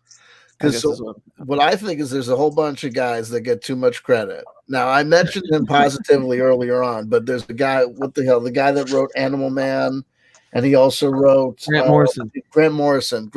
There's a whole bunch of people that people love because these guys are working a trope too. They're working a rehash of the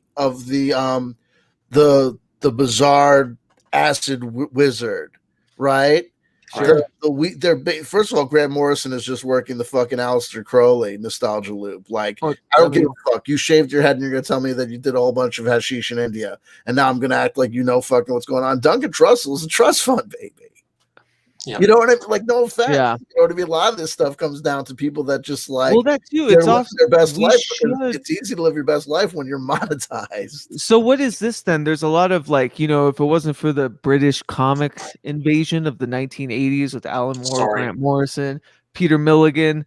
They all were including occult principles and ideas without ever meeting each other or like conversing. Actually, they all pretty much kind of hate each other, but they were still like a Neil Gaiman. They were uplifting comics all from the same island.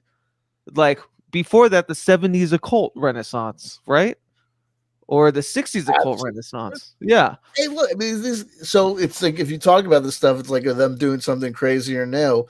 It's like a lot of this stuff is there's direct connection. There's a direct connection and stream of contact between the 1950s beats and the 1960s hippies. There's a direct connection between the 1960s hippies and a lot of the, esoteric explorations in New Age that went through the 70s. And so a lot of these people came from the same communities. That's like why like industrial music and chaos magic, they didn't just influence each other. There was the same community of fucking pale white douchebags. I just talked to Phil Hine about it, actually, and he told me that the conflation of 70s and 80s punk rock to chaos magic is overstated, which I was very surprised about. Interesting. Yeah, where he was just like anyone was putting a label, it just became so messy. Interesting. Yeah. Hey, listen, I can be proved wrong. So anyways, I don't know. So like all this stuff, like it's bizarre, but I think it's scary because, like I said, it seems as though, and I think that we kind of almost discovered kind of like a good premise for what might be causing that. I mean, I think I threw it out there, but I don't know. Well, also, too, aren't we our influences in a way, especially as artists and creators? Like the things that moved us when we were children are going to definitely influence. You know what it might be? Is that in a hyper saturated media environment like we've had since the 70s, right? It may be the fact that everyone's drawing from the same well. So it might have been like if we go back to 1952, you might have one guy picks up on H.P. Lovecraft, another guy picks up on right? And so they end up getting to maybe similar places or different places. They can work against each other, but they're coming from, or they're at least starting from, a baseline of individual influences and experiences or imagination. I mean, forget it. I mean, like when my parents said to me, "You're addicted to this television," right? They were talking about something real, because before then, everyone eventually, even if you were picking up a book or listening to a radio play, these kids were spending an incredible amount of time in their own heads, thinking of their own thoughts. I mean, even if we're interfacing with library books or whatever, still the mental images that are conjured into the mind when you read a book by yourself versus seeing a film that gets basically uploaded to your brain, essentially, is just, I mean, the difference is just incredible. So it may be the fact that once we get to J.J. Abrams can be wherever in the world, Josh can be wherever in the world, Ernest Cline can be wherever in the world, but if all of them are watching the Twilight Zone marathon, followed by the Star Trek marathon, followed by Lost in Space, followed by Space 1999, followed by going down to the movie theater to see Star Wars, becoming obsessed with Star Wars, thinking about Star Wars, buying the Star Wars playset, reading Marvel comics, reading DC comics, if they're all being basically uploaded and programmed with the same stuff, it's no wonder that they come on the other end, and it's like the Matrix, right? But the machines are trapped in the Matrix. Like, machines get commodified. Holy fucking meta, man. Let's all microdose in Silicon Valley and talk about that being a good movie. Well, it's funny how it gets monopolized too, right? I mean, look at Disney. They now own Marvel. They own Star Wars. You know what I mean? We're looking at a monopolized IP culture too. It's rare for anything to do well that's an original IP, only because they have all the money. Right. It's a sure thing. I've noticed this trend recently of movies that use, it's kind of a time travel trope, but it's this notion of having to look backwards to solve a problem in the present. Like we missed something. There's something that, like, Inception kind of does it. Tenet does it a lot. Like the whole half of that movie is let's look back to fix the thing that we missed. Yeah. I feel like Avengers Endgame did it. Bill and have Ted. to go back. Bill and Ted. And Ready Player One, like the whole, I said earlier, the whole notion is of the mystery box of the story is it's trapped in Halliday's memories from 20 years ago that he's painstakingly recreated in some kind of simulation within a simulation. Yeah. You know what's funny too about the Bill and Ted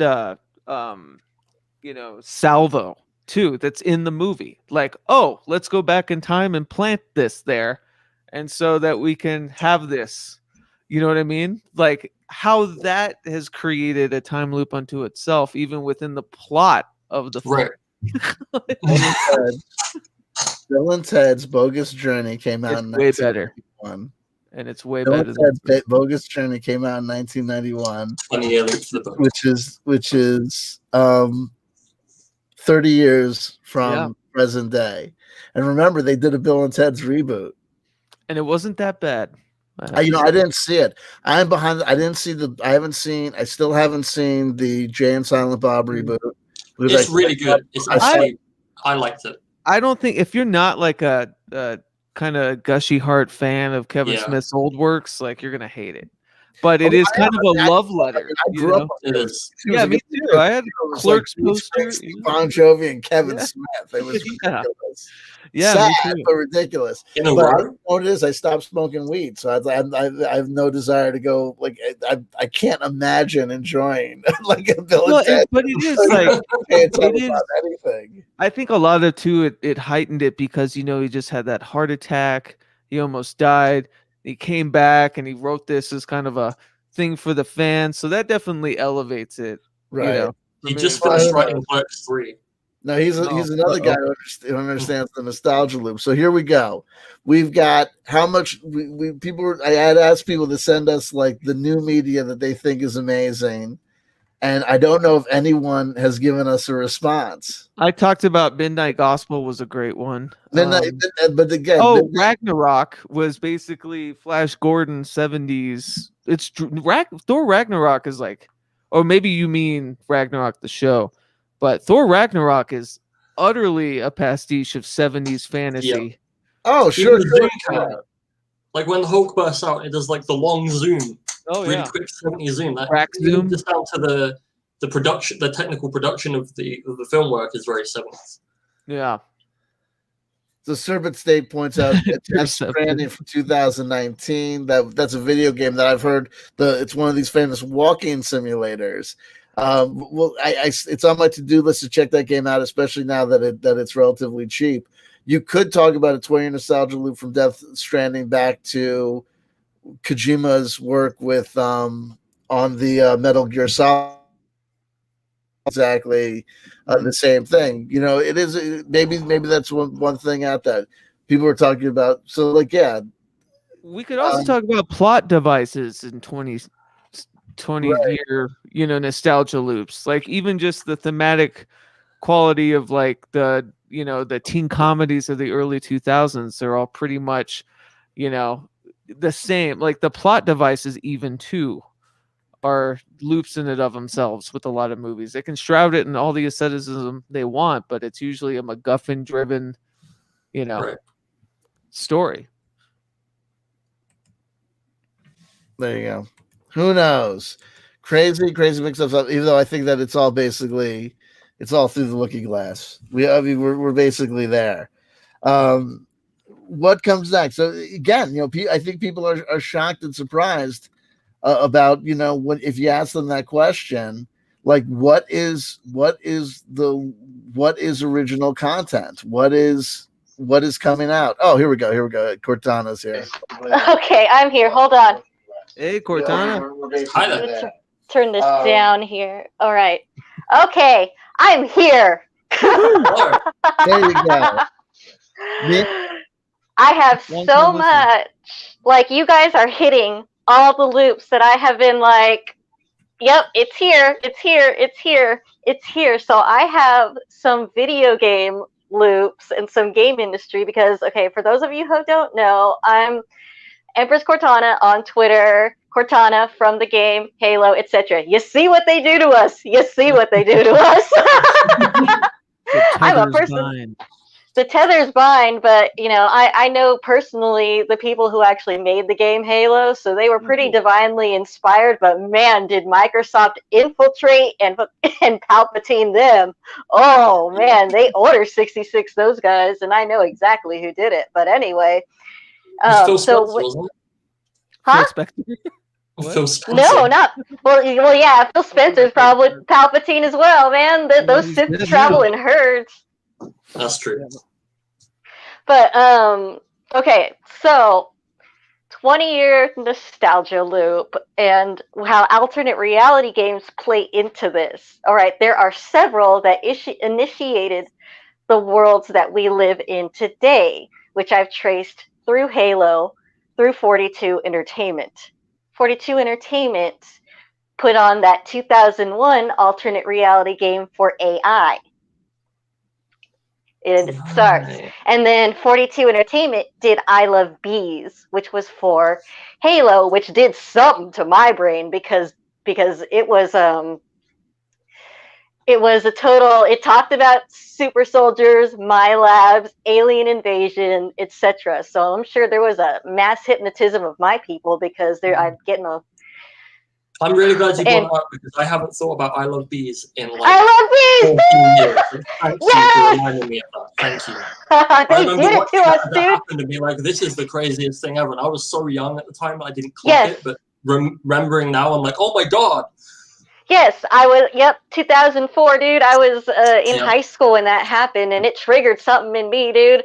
I'm full on Cortana now, which is ironic that I'm going up against Microsoft. And then, okay, so in 2007, pull that back. There was the Iris ARG, IRG for Halo 3. Now, Halo 3,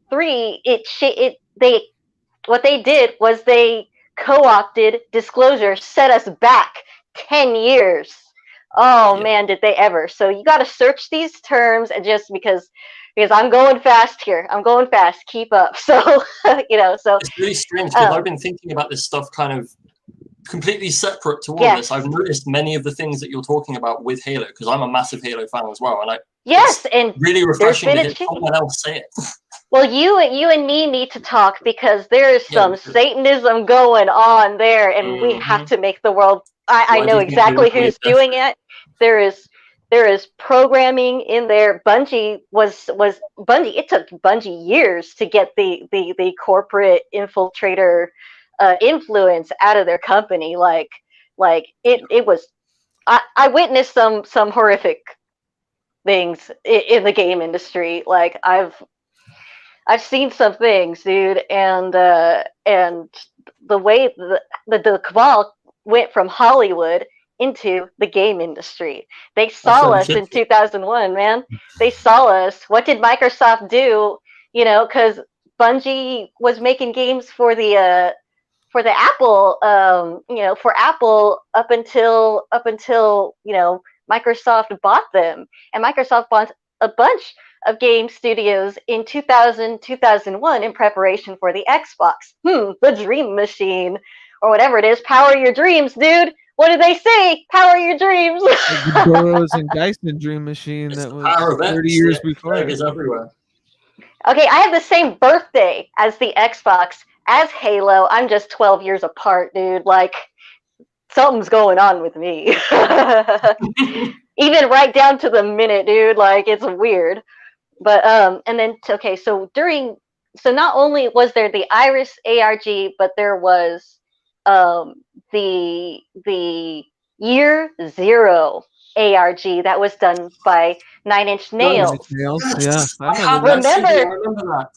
remember the hand, the blue hand that kept coming down. Why am I drawing a blue hand all the time lately? Why is my hand blue? I'm Cortana. They hid on flash drives and toilets and stuff and stadiums, and you kind of had to be on a hunt for them. Yes, dude. Hunt for the flash drives. you go to certain points and you pick up phones back in 2004 for the I Love Bees ARG, and that activated the keys. That cool. activated every time, you get enough people grouped together like a colony, a hive. And bees, what do bees do? Bees instinctively find queens, and I ran a community back in the day, dude. I was a forum modder, like. So Yeah, Monarch, cicadas, it's Monarch right? programming. Yep, it's kind of like cicada. The cicadas wake up every 17 years, don't they? Mhm. Time loop. So I want to make sure that we get all your video game time loop references out, because then I also want to circle back, because when we talk about these ARGs and we talk about specifically this conspiracy theory, ufology community, because I think you're headed in that direction, the notion of these alternative reality games. We've talked about the notion of Buanon. We dare not say its name is basically a live action role playing game. We talk about the commodification of people and turning their identity basically into the games that they play and the products that they buy. And now it's like into the point of they want you to play the game, they want you to see the movie, they want you to wear the t-shirt, they want you to, sleep in the pajamas, you know what I mean? The whole nine. Sounds it's like total saturation. So it's like then when you get into audience participation to that degree, it gets really nuts, especially if you think about some of these MMORPGs or even these looter shooters. I mean, what's my name, dude? What's my name, dog? You're taking it on board. So but the question is, like, there's certain points, there's certain of these games where it's like without the participation of the community, there's literally no game. I mean, exactly. If there's no players on the playing field for World of Warcraft or Destiny, you basically have almost like no game. If it's free to play, you're the product. Oh, there's no. That's part of the problem that I have with also where this stuff is going with the video game industry, because there are no free lunches. There's no such thing as free to play. Yep.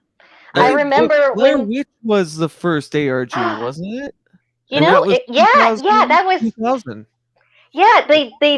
Yeah, Blair Witch was what, 1999, 2000, but they did it. Yeah, I mean, even Blair Witch, like the whole thing, just seemed like it primed us for fake documentaries. This is real, but it's not. But so many people.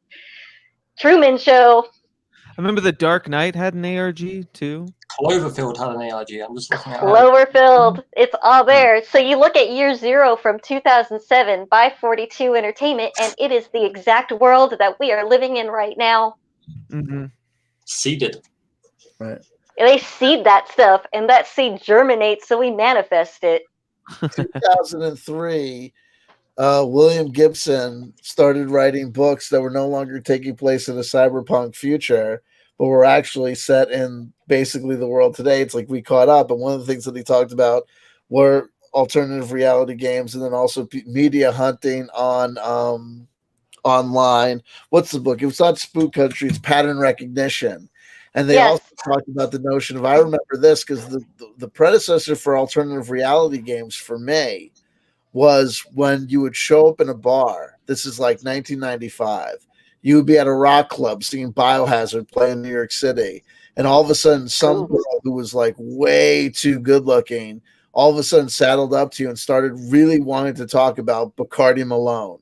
You know what I mean? Like really wanted to talk about, you know what I mean? Like SoCo and Lime. She's an ad. You realize that she's the cigarette girl. Literally an ad. Cigarette. All the media is coming at you. Forget about it. Now you have Facebook posts and Twitter interactions, and I'll tell you, I've got Twitter accounts set up where I'm convinced that 90% of the participation is with bots or with social media and with these influencers, because I also remember going to these game industry. I used to joke that I was part of the game, or that I was part of the game industry Illuminati. Now I'm like, oh no, I was part of the game industry Illuminati, because I went to all these conferences and all these workshops and all these things where terms like, where they started implanting the buzzwords in us, gamification, monetization, influencers, especially so much emphasis on influencers and on turning people into game journalists too. What is social media if not an ARG? I know, Well, right? That's why you see all that. It makes me think of like these like LARPers now, like people like Mendoza or David Wilcock or Austin Steinbach. Yes. That's like the modern version of an ARG where they've got all this multimedia content and it's all based around their narrative, which isn't real. But you have to interact with all the different kinds of content to get the story to figure out whether it's real. Oh yeah, and you notice how everything says Guardians. Perfectly that. Right. It's also branding. Space Force. Oh my god. Yeah, it is, dude. We got to work on your own personal brand. That's what they said in those conferences. You know what I mean? I gotta find the top ramen hospice that'll work with me. Cup of noodle. You know what I mean? Yeah. No, but so I mean, look, I mean, it's just like, but that's, I mean, this is the thing with the nostalgia loops that gets me, is that at a certain point it gets freaky. But it also it does. Is this point of like at this point now, so it's like we're having this conversation. I'm 45 and I think I'm the oldest person in the room. I'm not going to ask anybody to reveal their ages. But at 45, here's what I think is we're going to say is we're having this conversation because we're able to have a little bit of perspective, because we're able to at least have been at some point been able to see. I saw the nostalgia loop come on. I mean, I knew. Well, it's pattern recognition. It's absolutely. Right. We're either, let's be honest here, you, me, all of us sitting right here, and a lot of us probably paying attention to it are all on the neurodivergent scale, you know, like on some sort of ADHD, autistic, or dyslexic spectrum. The thing is that they were really good. Neurodivergent people are good at pattern recognition. It's been proven, it's scientifically proven that we're more perceptive. Our brains are more perceptive than the average thing at pattern recognition. So no wonder they want to hurt us and they want to screw our pattern recognition up, because we notice this stuff. Yeah, it's been important to me to not have like emotional reactions and think of it more in data set minded, you know, terms, because if I think about it emotionally, that, you know, the kind of this game of what I've been fed, and I mean, I'm of the Kid Vid era, right? Yep. The Burger King Kid Vid, you know, 90s Rob Liefeld, you know, like everything was extreme and pop culture, extreme, like maximum. You know, it feels disheartened a bit to like look back and like relish what exactly did I look into things that I actually loved, or was it, you know, kind of a recognition in it of itself of, you know, whatever came before? Well, like the 90s, though, I mean, there was a lot of advancements within, you know, I guess, social movements. Like I remember like 90s feminism. I remember all of that. And it seems like all the advances that we made in society, what little they were, because the 90s was also home to a lot of cruelty too. So much cruelty. But when it came to like the 90s left kind of a thing, all the advancements that the 90s left gave us as far as, you know, thinking and getting along with each other has been reversed over the last 10 years. Notice that, right? Like they co-opted feminism. I call it corporate feminism now. I see when they were implementing that stuff back in the 00s, corporate feminism, those remember the frag dolls and Clan PMS, them pretty men killers. Yeah, they were also archetypes and made fun of in those stupid 90s, you know, comedy movies all the time. Or just everything becomes a pink ribbon. Everything becomes a tchotchke. Everything is a pink ribbon and a tchotchke. I just saw a pink Nerf Halo assault rifle, and I'm a girl, and I'm like, fuck that, dude! Like, no, dude. we talked about the pure enforcement of gender stereotypes. The green armor, blue armor, purple armor, and don't worry, we're diverse and we can allow the girls to play too. Here's pink. Right. Yeah.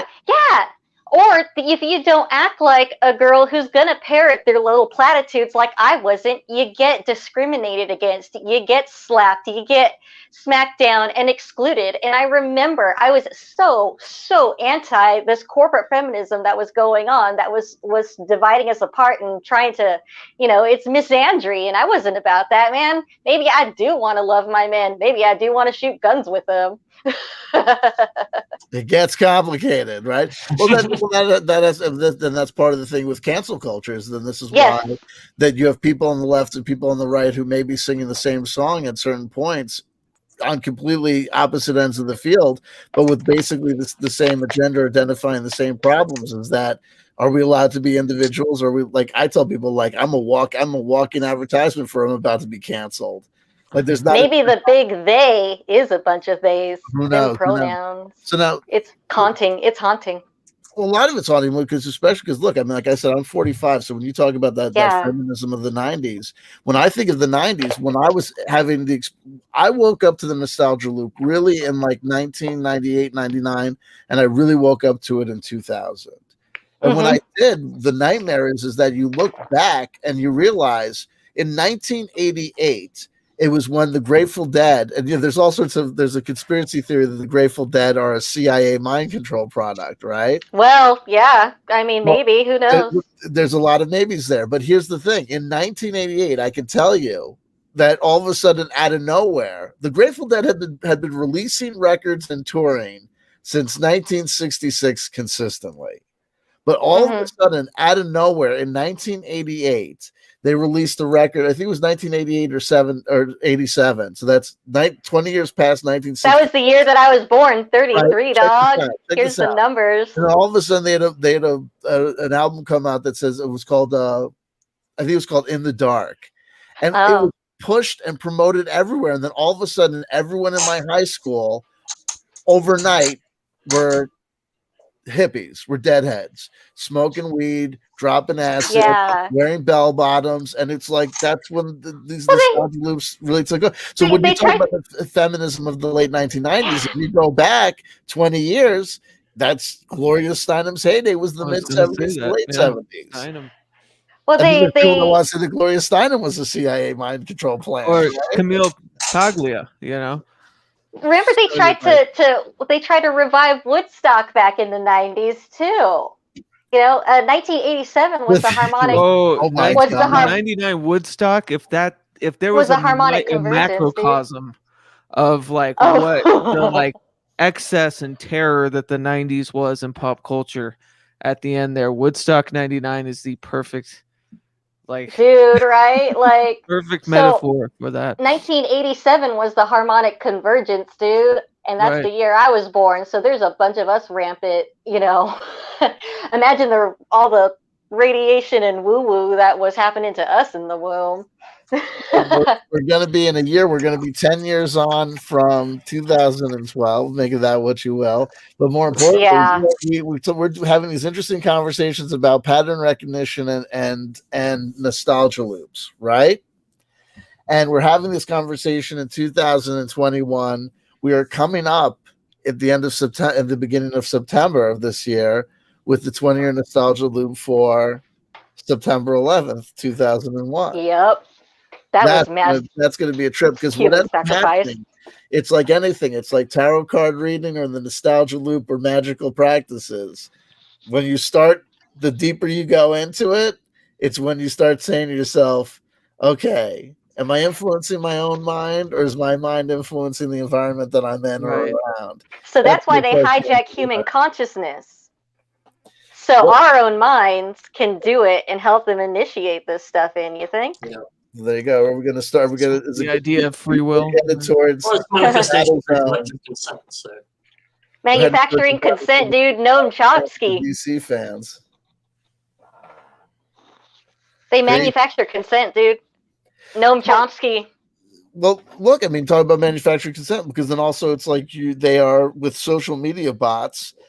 Yep. People think that they're making decisions based on the natural mentality of human beings is we're herd animals. Essentially, it's nothing to be ashamed of. I mean, we are evolved primates. So it's I'm like a duck. All right, finally meet you.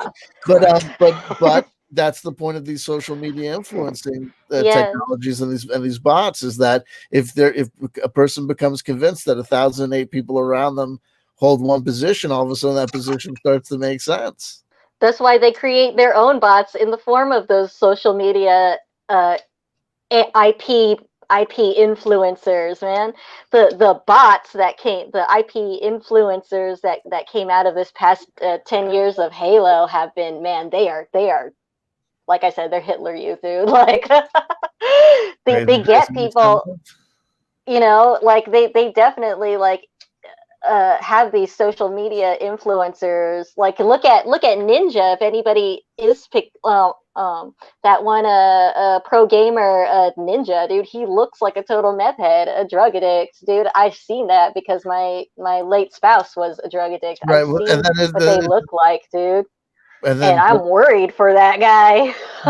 now, if you want to talk about being worried about Ninja, I may be getting him confused with another musician or pro gamer, but isn't he like a Mormon? You know, I wonder, because I was also, when it comes to those radical, I guess, Christian, those evangelical Christian sects that a lot of, like, I was born and raised in Pentecostalism, dude. So it was like, but I never bought into it. Like, but the thing is that you have that, we're already running on that evangelical programming. So if you escape it and don't deprogram yourself, you're still running on that hell, death, fire, and damnation programming. Good, the duality bad, is yeah. Yeah. And everything. It's also the mentality. It's also the subconscious programming that we're all headed to some sort of apocalyptic culmination. That we're all in a movie and a script, and the script is running out. And we're running towards this end game prophecy. You know what I mean? Monotheism, dude. Like, yeah, I remember all the fire and brimstone NWO stuff. You know, what if that was like a CIA? What if that, you know, because it's already proven that the military took out contracts or employed people from some of these religious sects, like in Alaska, in California especially, dude. California testing ground, man. Central Valley, what were they doing to us? And not for me to tell you, I haven't gotten the approval slip from the higher ups to let the secret out yet. I'm just here doing my part to spread predictive programming about the 20 nostalgia loop. You know You're an ad. And the Illuminati ground rules. If you hint at the truth, I got to tell you, I'm allowed to joke about and act like, sure, Cortana. Yeah. I know, right? We're the first rule of Cult Club. First rule of Cult Club: make the end of the world a date after you die. Now check this out. You mentioned an alternative reality game called I Love Bees. Yes, colony collapse. Now that happened, right? So that happened at the time of Colony Collapse, or was that a predecessor to Colony Collapse? 2004. It was like right when Colony Collapse disorder started being a thing in the consciousness. So what if we're killing the bees? This is what's really going to bake your noodle. I have to do a little online research as we speak. Yeah. But there was a famous promotion for the MTV Music Awards. I believe it was in 1994 for the Wu-Tang Clan. And it's Donald Trump gets into Wu-Tang Clan had a video that featured tons and tons of bees, and it was like there were bees themed on the album, and the promotion for the MTV Video Music Awards has Donald Trump getting into a limo, and someone rushes up to him and goes, you know, Donald, do you have any thoughts about the MTV Video Music Awards? And he goes, I think they're gonna be special. I think they're gonna be fantastic, and I really like that video with the Wu-Tang Clan with all the bees. Bees, royalty, monarch program. They crown kings and queens of our society, so we don't crown our own to take on theirs. British Empire, British Raj.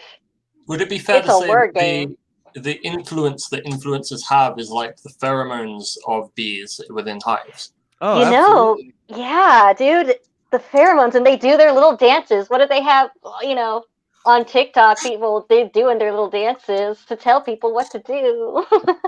I'm a dancer. I'm a ballerina, dude. Yeah, like Instagram itself is hive mind, you know? Instagram, all these little hives. So whatever they did to us in 2004, like, because I'm seeing more and more people come to me, you know, privately being like, you know, asking me the same questions, because I seem to be the only one who knows exactly what's going on.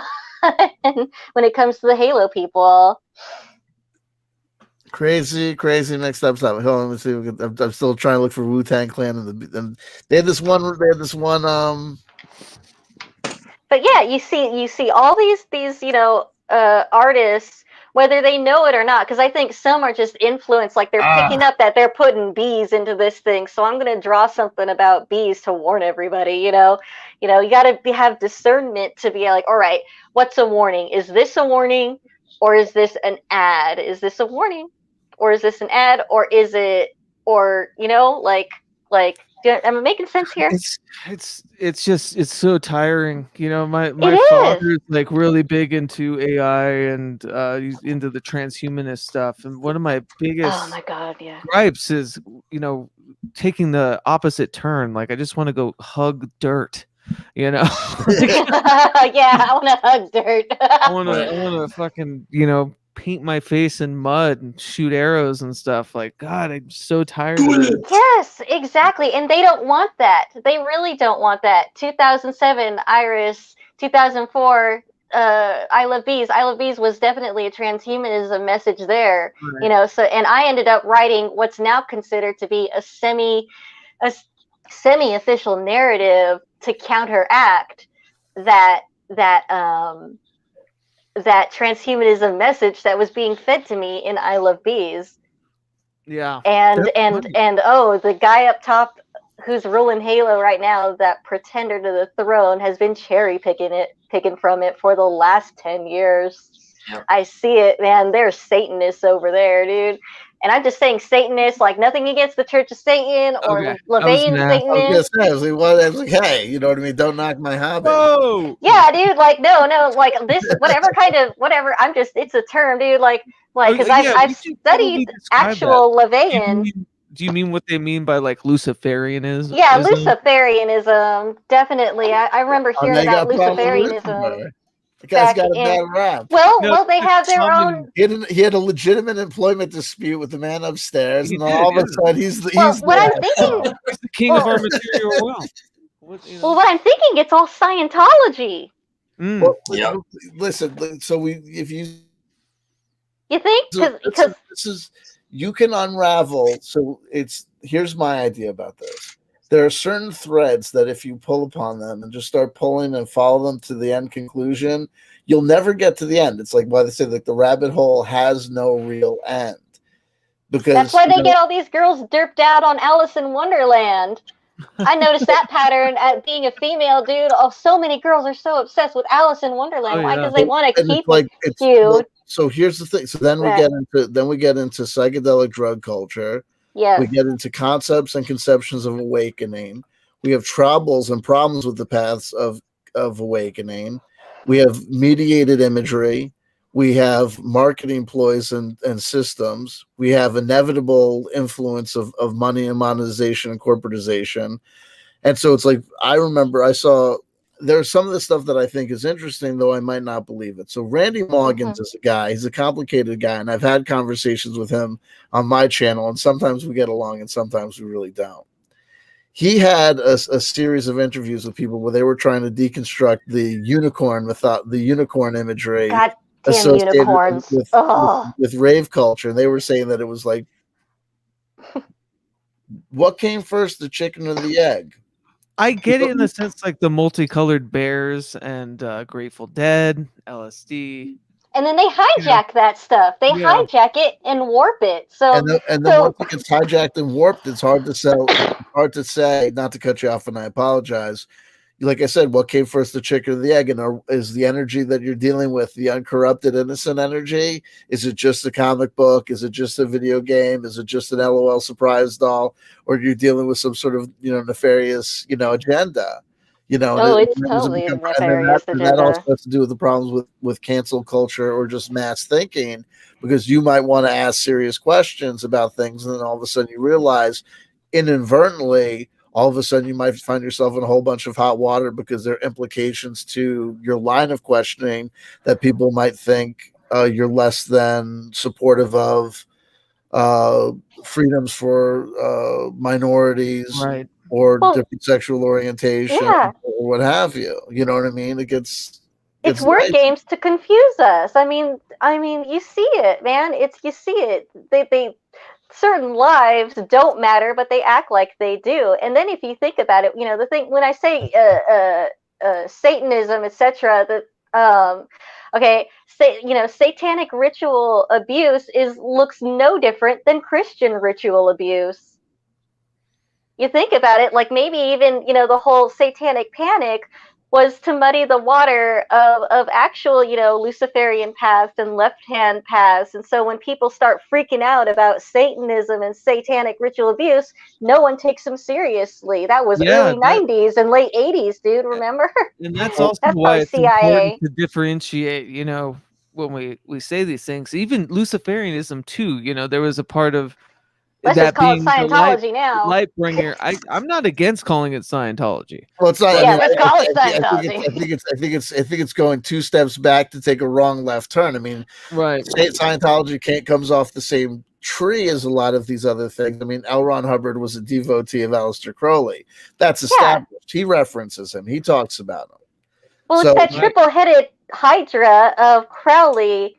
Of Crowley and Parsons and L. Ron Hubbard. Yeah. So what do we call derpism? Because whatever this evil is, also was the gestalt of the 20th, 21st century. Now follow the bouncing ball on this one. Okay. In 2002 or 2000, between 2002 2005, you had the anonymous revolution against Scientology. Yes. Right? Where all of a sudden this anonymous group of people online really came in and were going to, quote unquote, destroy Scientology. Yeah. As a result of the promotion and the exposure of the, quote unquote, wicked, evil things that Scientology was up to.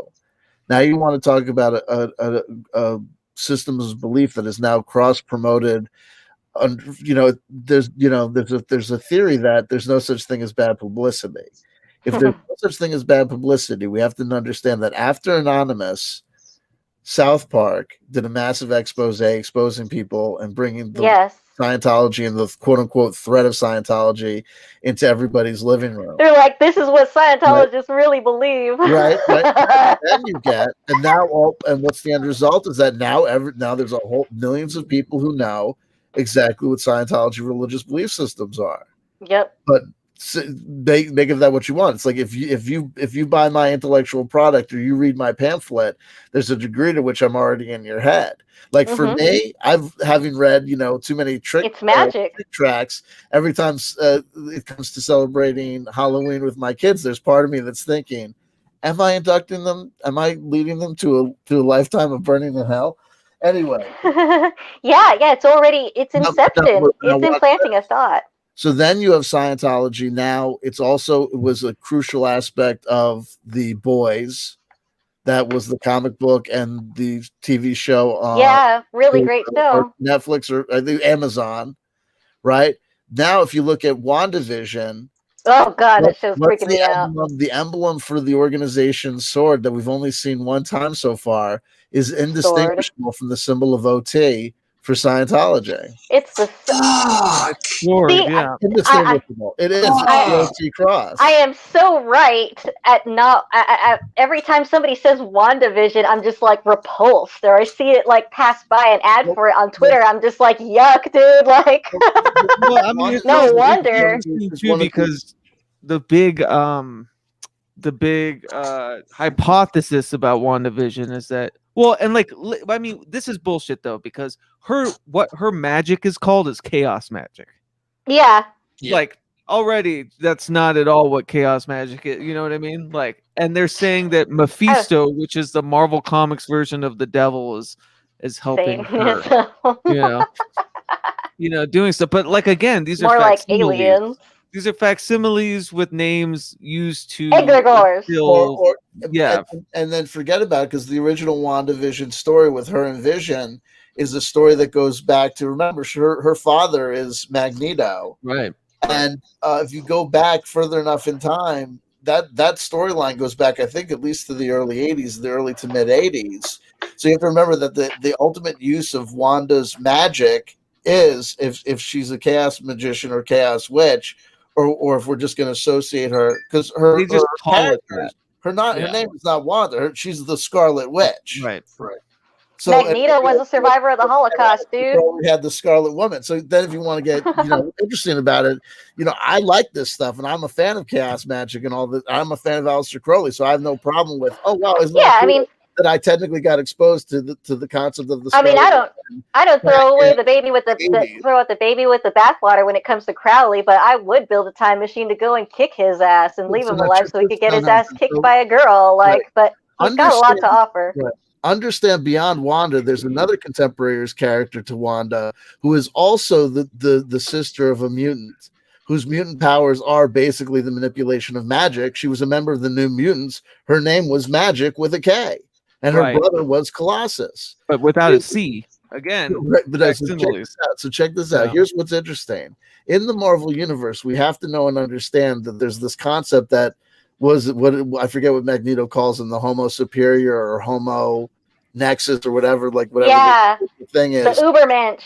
That there's this concept that in line with them or in line with that development is also the fact that X number of them are going to have a fundamental ability to manipulate the occult and magical forces. Make of that what you will. It's also, make of what is Wanda's ultimate magical spell that she ends up doing is that she, through her power, makes it possible to be impregnated by Vision, who is not an android. So she's able to give birth to twin children who are the product of a female witch, make of all those influences, and a cybernetic man. Oh, okay, that. Oh my God. Okay, I see what they're doing because man, they really got into my head.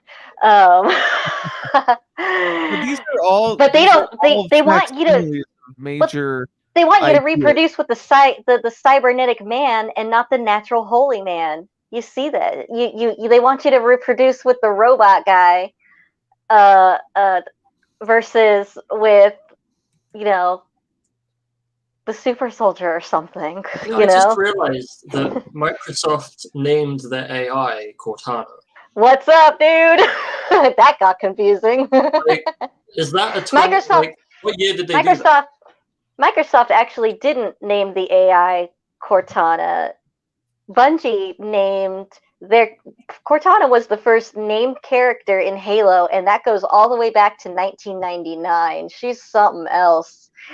I'm something else, but man, but I think Microsoft is a big key to a lot of this whole reality manipulation thing. Bill Gates, he's a Scorpio, and where were you going with that? But I was just thinking, is it a 20-year loop that they then named the AI's voice control system, the early version of it will be? So you pull it back to the Bungie series Marathon, which I'm practically a scholar in, and that is all about these time loops and 20-year loops and enslaved races. These things show up, but Microsoft totally got full control over Halo, 10 years ago, and they started corrupting it. It was corrupting it, and I know exactly who's corrupting it. So, but they did the whole Cortana thing, and so I open it. Yeah, and yet what did they do to Cortana in Halo 4, dude? They killed her. They killed her, dude. So imagine seeing yourself, which it's yourself because you. Really long, elaborate story. Tune in for Onslaught C-Word at some point in time to tell you my story, because this guy is totally directing his black magic up against me by using the Cortana and the media. It's it's so. It's oh, a girl who thinks she's Cortana. I'm like, no, dude. When the original Bungie people that you hang out with and who taught you absolutely everything about game development because they were my mentors, and they've been my mentors for years, are like, you're the closest thing to any Cortana I've ever known, and you don't even have to cosplay as her, because I don't cosplay as Cortana, or at least as the Cortana that they know of. I cosplay as a future Cortana from my semi-canon universe. I'm just manifesting that into reality over these last a few years, because it's, I think of it like a protest against their technocrat vision, and it's like ironic, dude. Like I'm an, I named myself after an AI character, and then they renamed me, as a nickname. Be careful. So that's what look, that's the thing. It's like when you get too close to the code. Well, here I am, dude, because here I am, dude. Like the name Cortana, like I left the Halo community years ago, escaped into the Fadernaut community, and the name Cortana doesn't even mean, the Xbox character anymore. It means so much more, because I know who I am. You know me, CW. You know me as Cortana, who just from the Fadernauts, dude. Like, so I have this whole other world and aspect to my life, to carrying that name of Cortana and Cortana Affinity, that like I'm a real person, dude. Like, I just so happen to have this name because my mentors gave me this name. Right.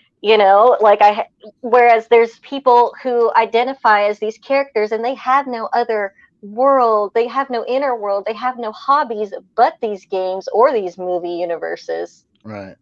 Well, look, that's part of what we're talking about. Look, so here we've been here for 2 hours and 15 minutes. So we're gonna move towards wrapping it up. I'm very happy, Empress Cortana, that you joined us at the end. It was good, you know what I mean? But I'm also very happy for Keats / Pragmagic. Pragmagic, dude.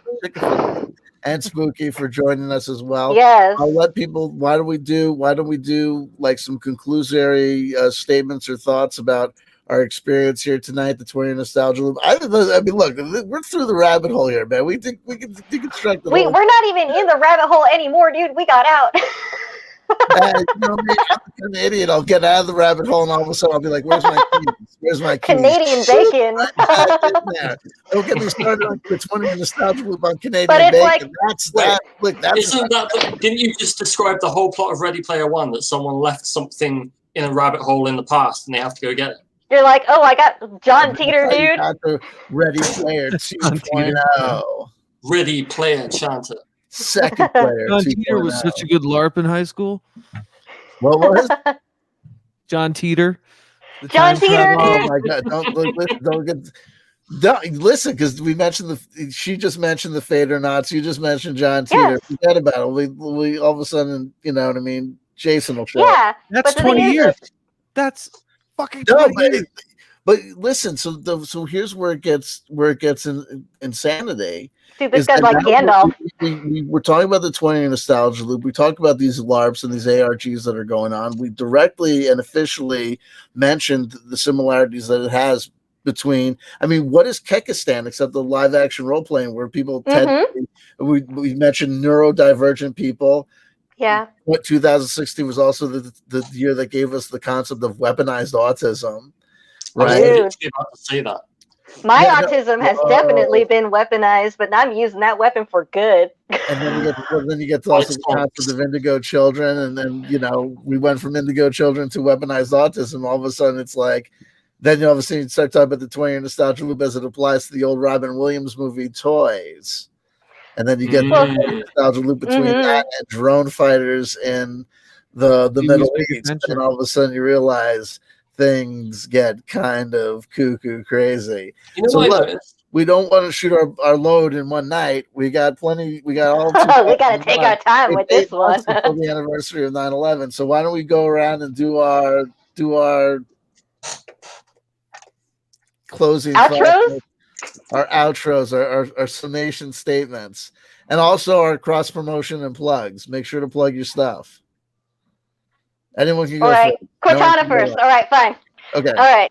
So I have a show which is called Shift Happens. SHIFT Happens. Speaking of Shift Happens, when's my amazing interview gonna come out? That when guy is it? Sitting on. Well, talk to Gigi, because I've been on hiatus for a year because I did pick up on something last year, and I was like, Gigi, I gotta go, dude. Like, I gotta take some time out for myself because there is something going on. I even announced it on Jimmy Church, dude. I'm like, I'm about to delve into the rabbit hole pretty deep when it comes to the game industry, dude. Pray for me. So I had to leave the show for a year, but I'm coming back within the next few weeks. But I need some some equipment, because I'm a bit of an audio geek, and I did not have any of my audio equipment with me, so I'm so picky. So I'm going to be on the show, but Gigi over the past year that I've been gone has really upgraded the show, and we're in the process of upgrading Shift Happens, and man, did I fight for the name for that thing. So, but That's a cool name. I know, right? Because it does. But you can check me out on Twitter. I'm so like occasionally you'll get some poetry and some other weirdness from my Twitter. Like I'm mostly active on Twitter lately as Empress Cortana. I'm Empress Cortana pretty much everywhere, and I'm in the process of building a bigger online presence, gradually. But if anybody, if I accept donations, dog, like help me talk. But because I have to get this message out. All the stuff that we talked about tonight, like I've spent the last year figuring it out, like I'm sure you guys have, Well, I was busy plugging your stuff and putting your Twitter handle into the live chat, so these two knuckleheads can take responsibility. I didn't want to just jump in, but yeah, I mean, I get what you mean. When you go on a journey of self-discovery and self-illumination, quite often it can be hard to describe what your end perspective is to someone that doesn't have the context that you do. So I agree with that. And these alternate reality games are more like reality breakers, reality hacking games, if you think about it. So I'm going to be illuminating the subject a lot more now that I've got my thoughts straight about this. I'm taking notes because I'm like, there was a hijacking of consciousness at several places. So I believe I have some interviews coming up about how this all relates to the secret space program, and so pay attention to my Twitter over the next forever, and and to see what I'm up to, because I'm gradually building up my presence again after because I think the Theater Knots honestly saved me, dude. Like if I didn't escape into that community, I don't know where I would be. They really, being able to really learn the true meaning of community versus these fake artificial, fandom communities, right? Like it alters your perspective, and it really, really saved me. So I highly recommend being able to take some time and figure out yourself, because in turn, like what I've come to the conclusion is that what if the big they doesn't want our left brain and our right brain talking to each other, or else we might figure it out, right? But I'll give the floor to you, Cats, so we could get out of here. Sure. I got to get going, so I'll just wrap up real quick.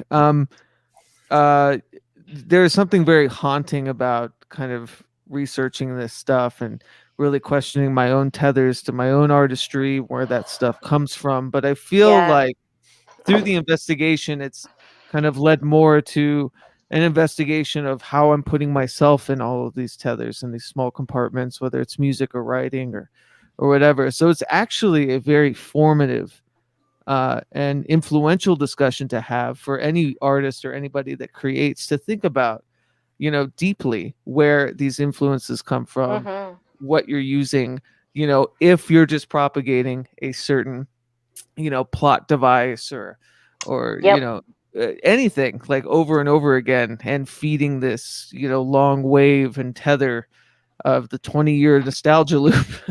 Well, think about egregores, dude. Yeah, exactly. It's it's a part of my praxis too. I use a lot of magical methods and means to create or enhance creativity. Yep. And a lot of it is really resigning to the self and just being loose and allowing things to come. And yeah, you're going to find a lot of tundras of influence that come out of you when you kind of, create in those states or whatever. But it's a really fascinating development to really consider where those are coming from. And I do Prag Magic, which is a podcast and a video cast. I talk to basically artists, thinkers, luminaries, finding magic everywhere. I'll talk to John Schmersel from Brainiac about his guitar playing. I'll talk to Phil Hine about chaos magic. No, it's a really good show. You guys should check it out. Well, thank you. Yeah, but my thing is, my big work as of late, other than my practice of audiomancy, which is experimenting with different things to, create or inspire sound, right, is the confluence between mental health and magical praxis. So that's something I've been really into. And definitely. In the links below, CW, Spooky, Cortana, it was great finally meeting you. Yes. Great finally meeting you too. We got to do a cross promotion show sometime. Absolutely. I'd love to hear more about all your good stuff. Like, that was a lot of fun. I'm glad you joined. Yeah. Okay. Yeah. Your turn, Spooky. Hello, everyone.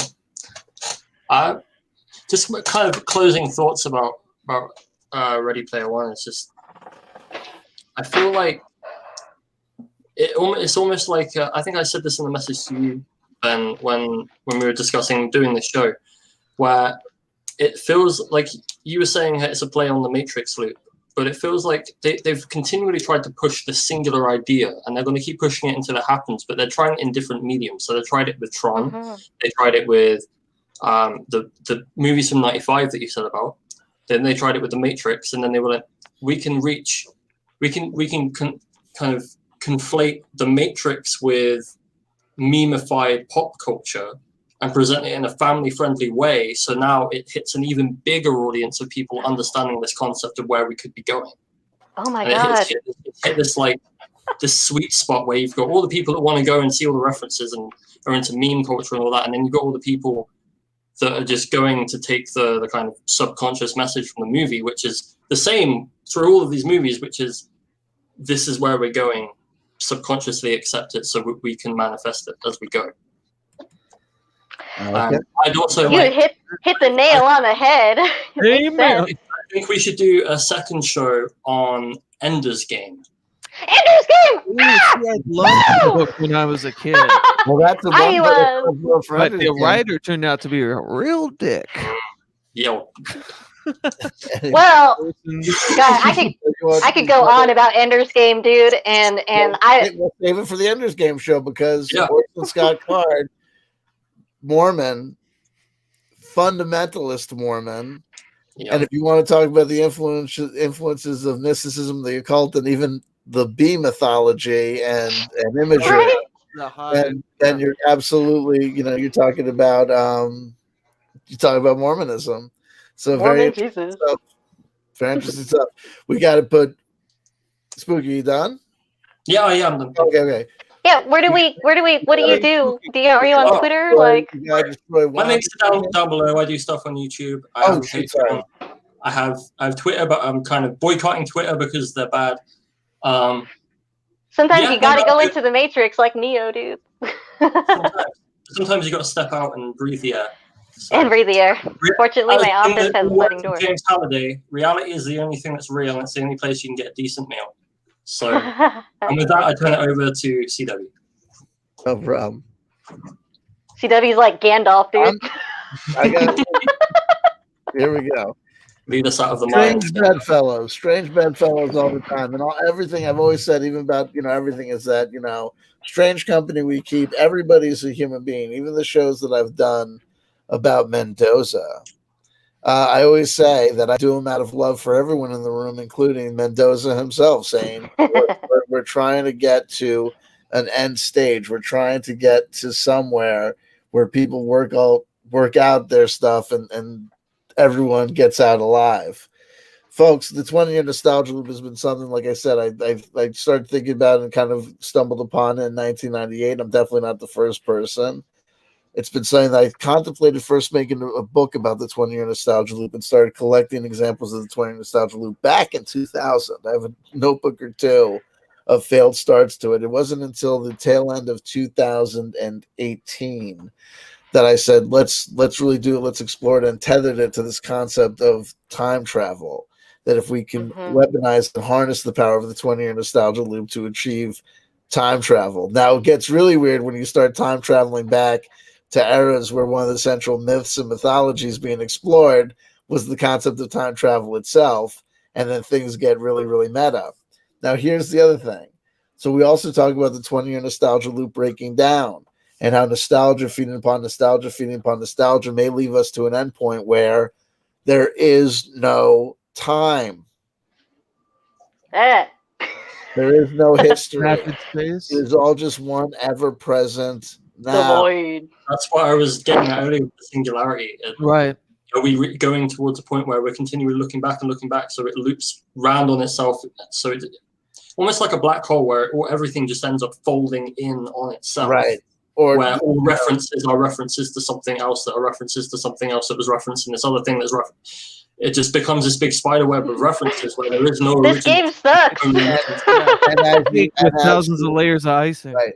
And as you increase the energy, and as you increase the speed, and as you increase the inertia, all of a sudden, if you go infinitely fast, you're technically standing still. It's the way it goes, the way of the world. Folks, ladies and gentlemen, brothers and sisters and others, I love you all. I love you all. I love you all. I thank you for everyone for participating in the show. It was a hell of a one. Like I said, this is something that we've been exploring for a while. And then you think about the 20-year nostalgia loop and how long we've been exploring on my channel. The tail end of 2018 was 2 years ago. So we're already we're already if you think about the start of my channel, remember a lot of folks have been following and been participating and cross-referencing and talking to each other since 2015. That's half a fucking decade ago. We go another 15 years and we're going to end up at a point in time where the 20-year nostalgia loop brings us back to here. I love you. I love you. I love you. Talk about mindfulness today. Somebody just did that. Somebody's a chanter, and I wish you the best. And I thank the guests, and we will be back again probably Monday. Namaste. Everyone say bye-bye like a big happy family. Bye-bye. I said say goodbye like a big happy family. Bye. Go.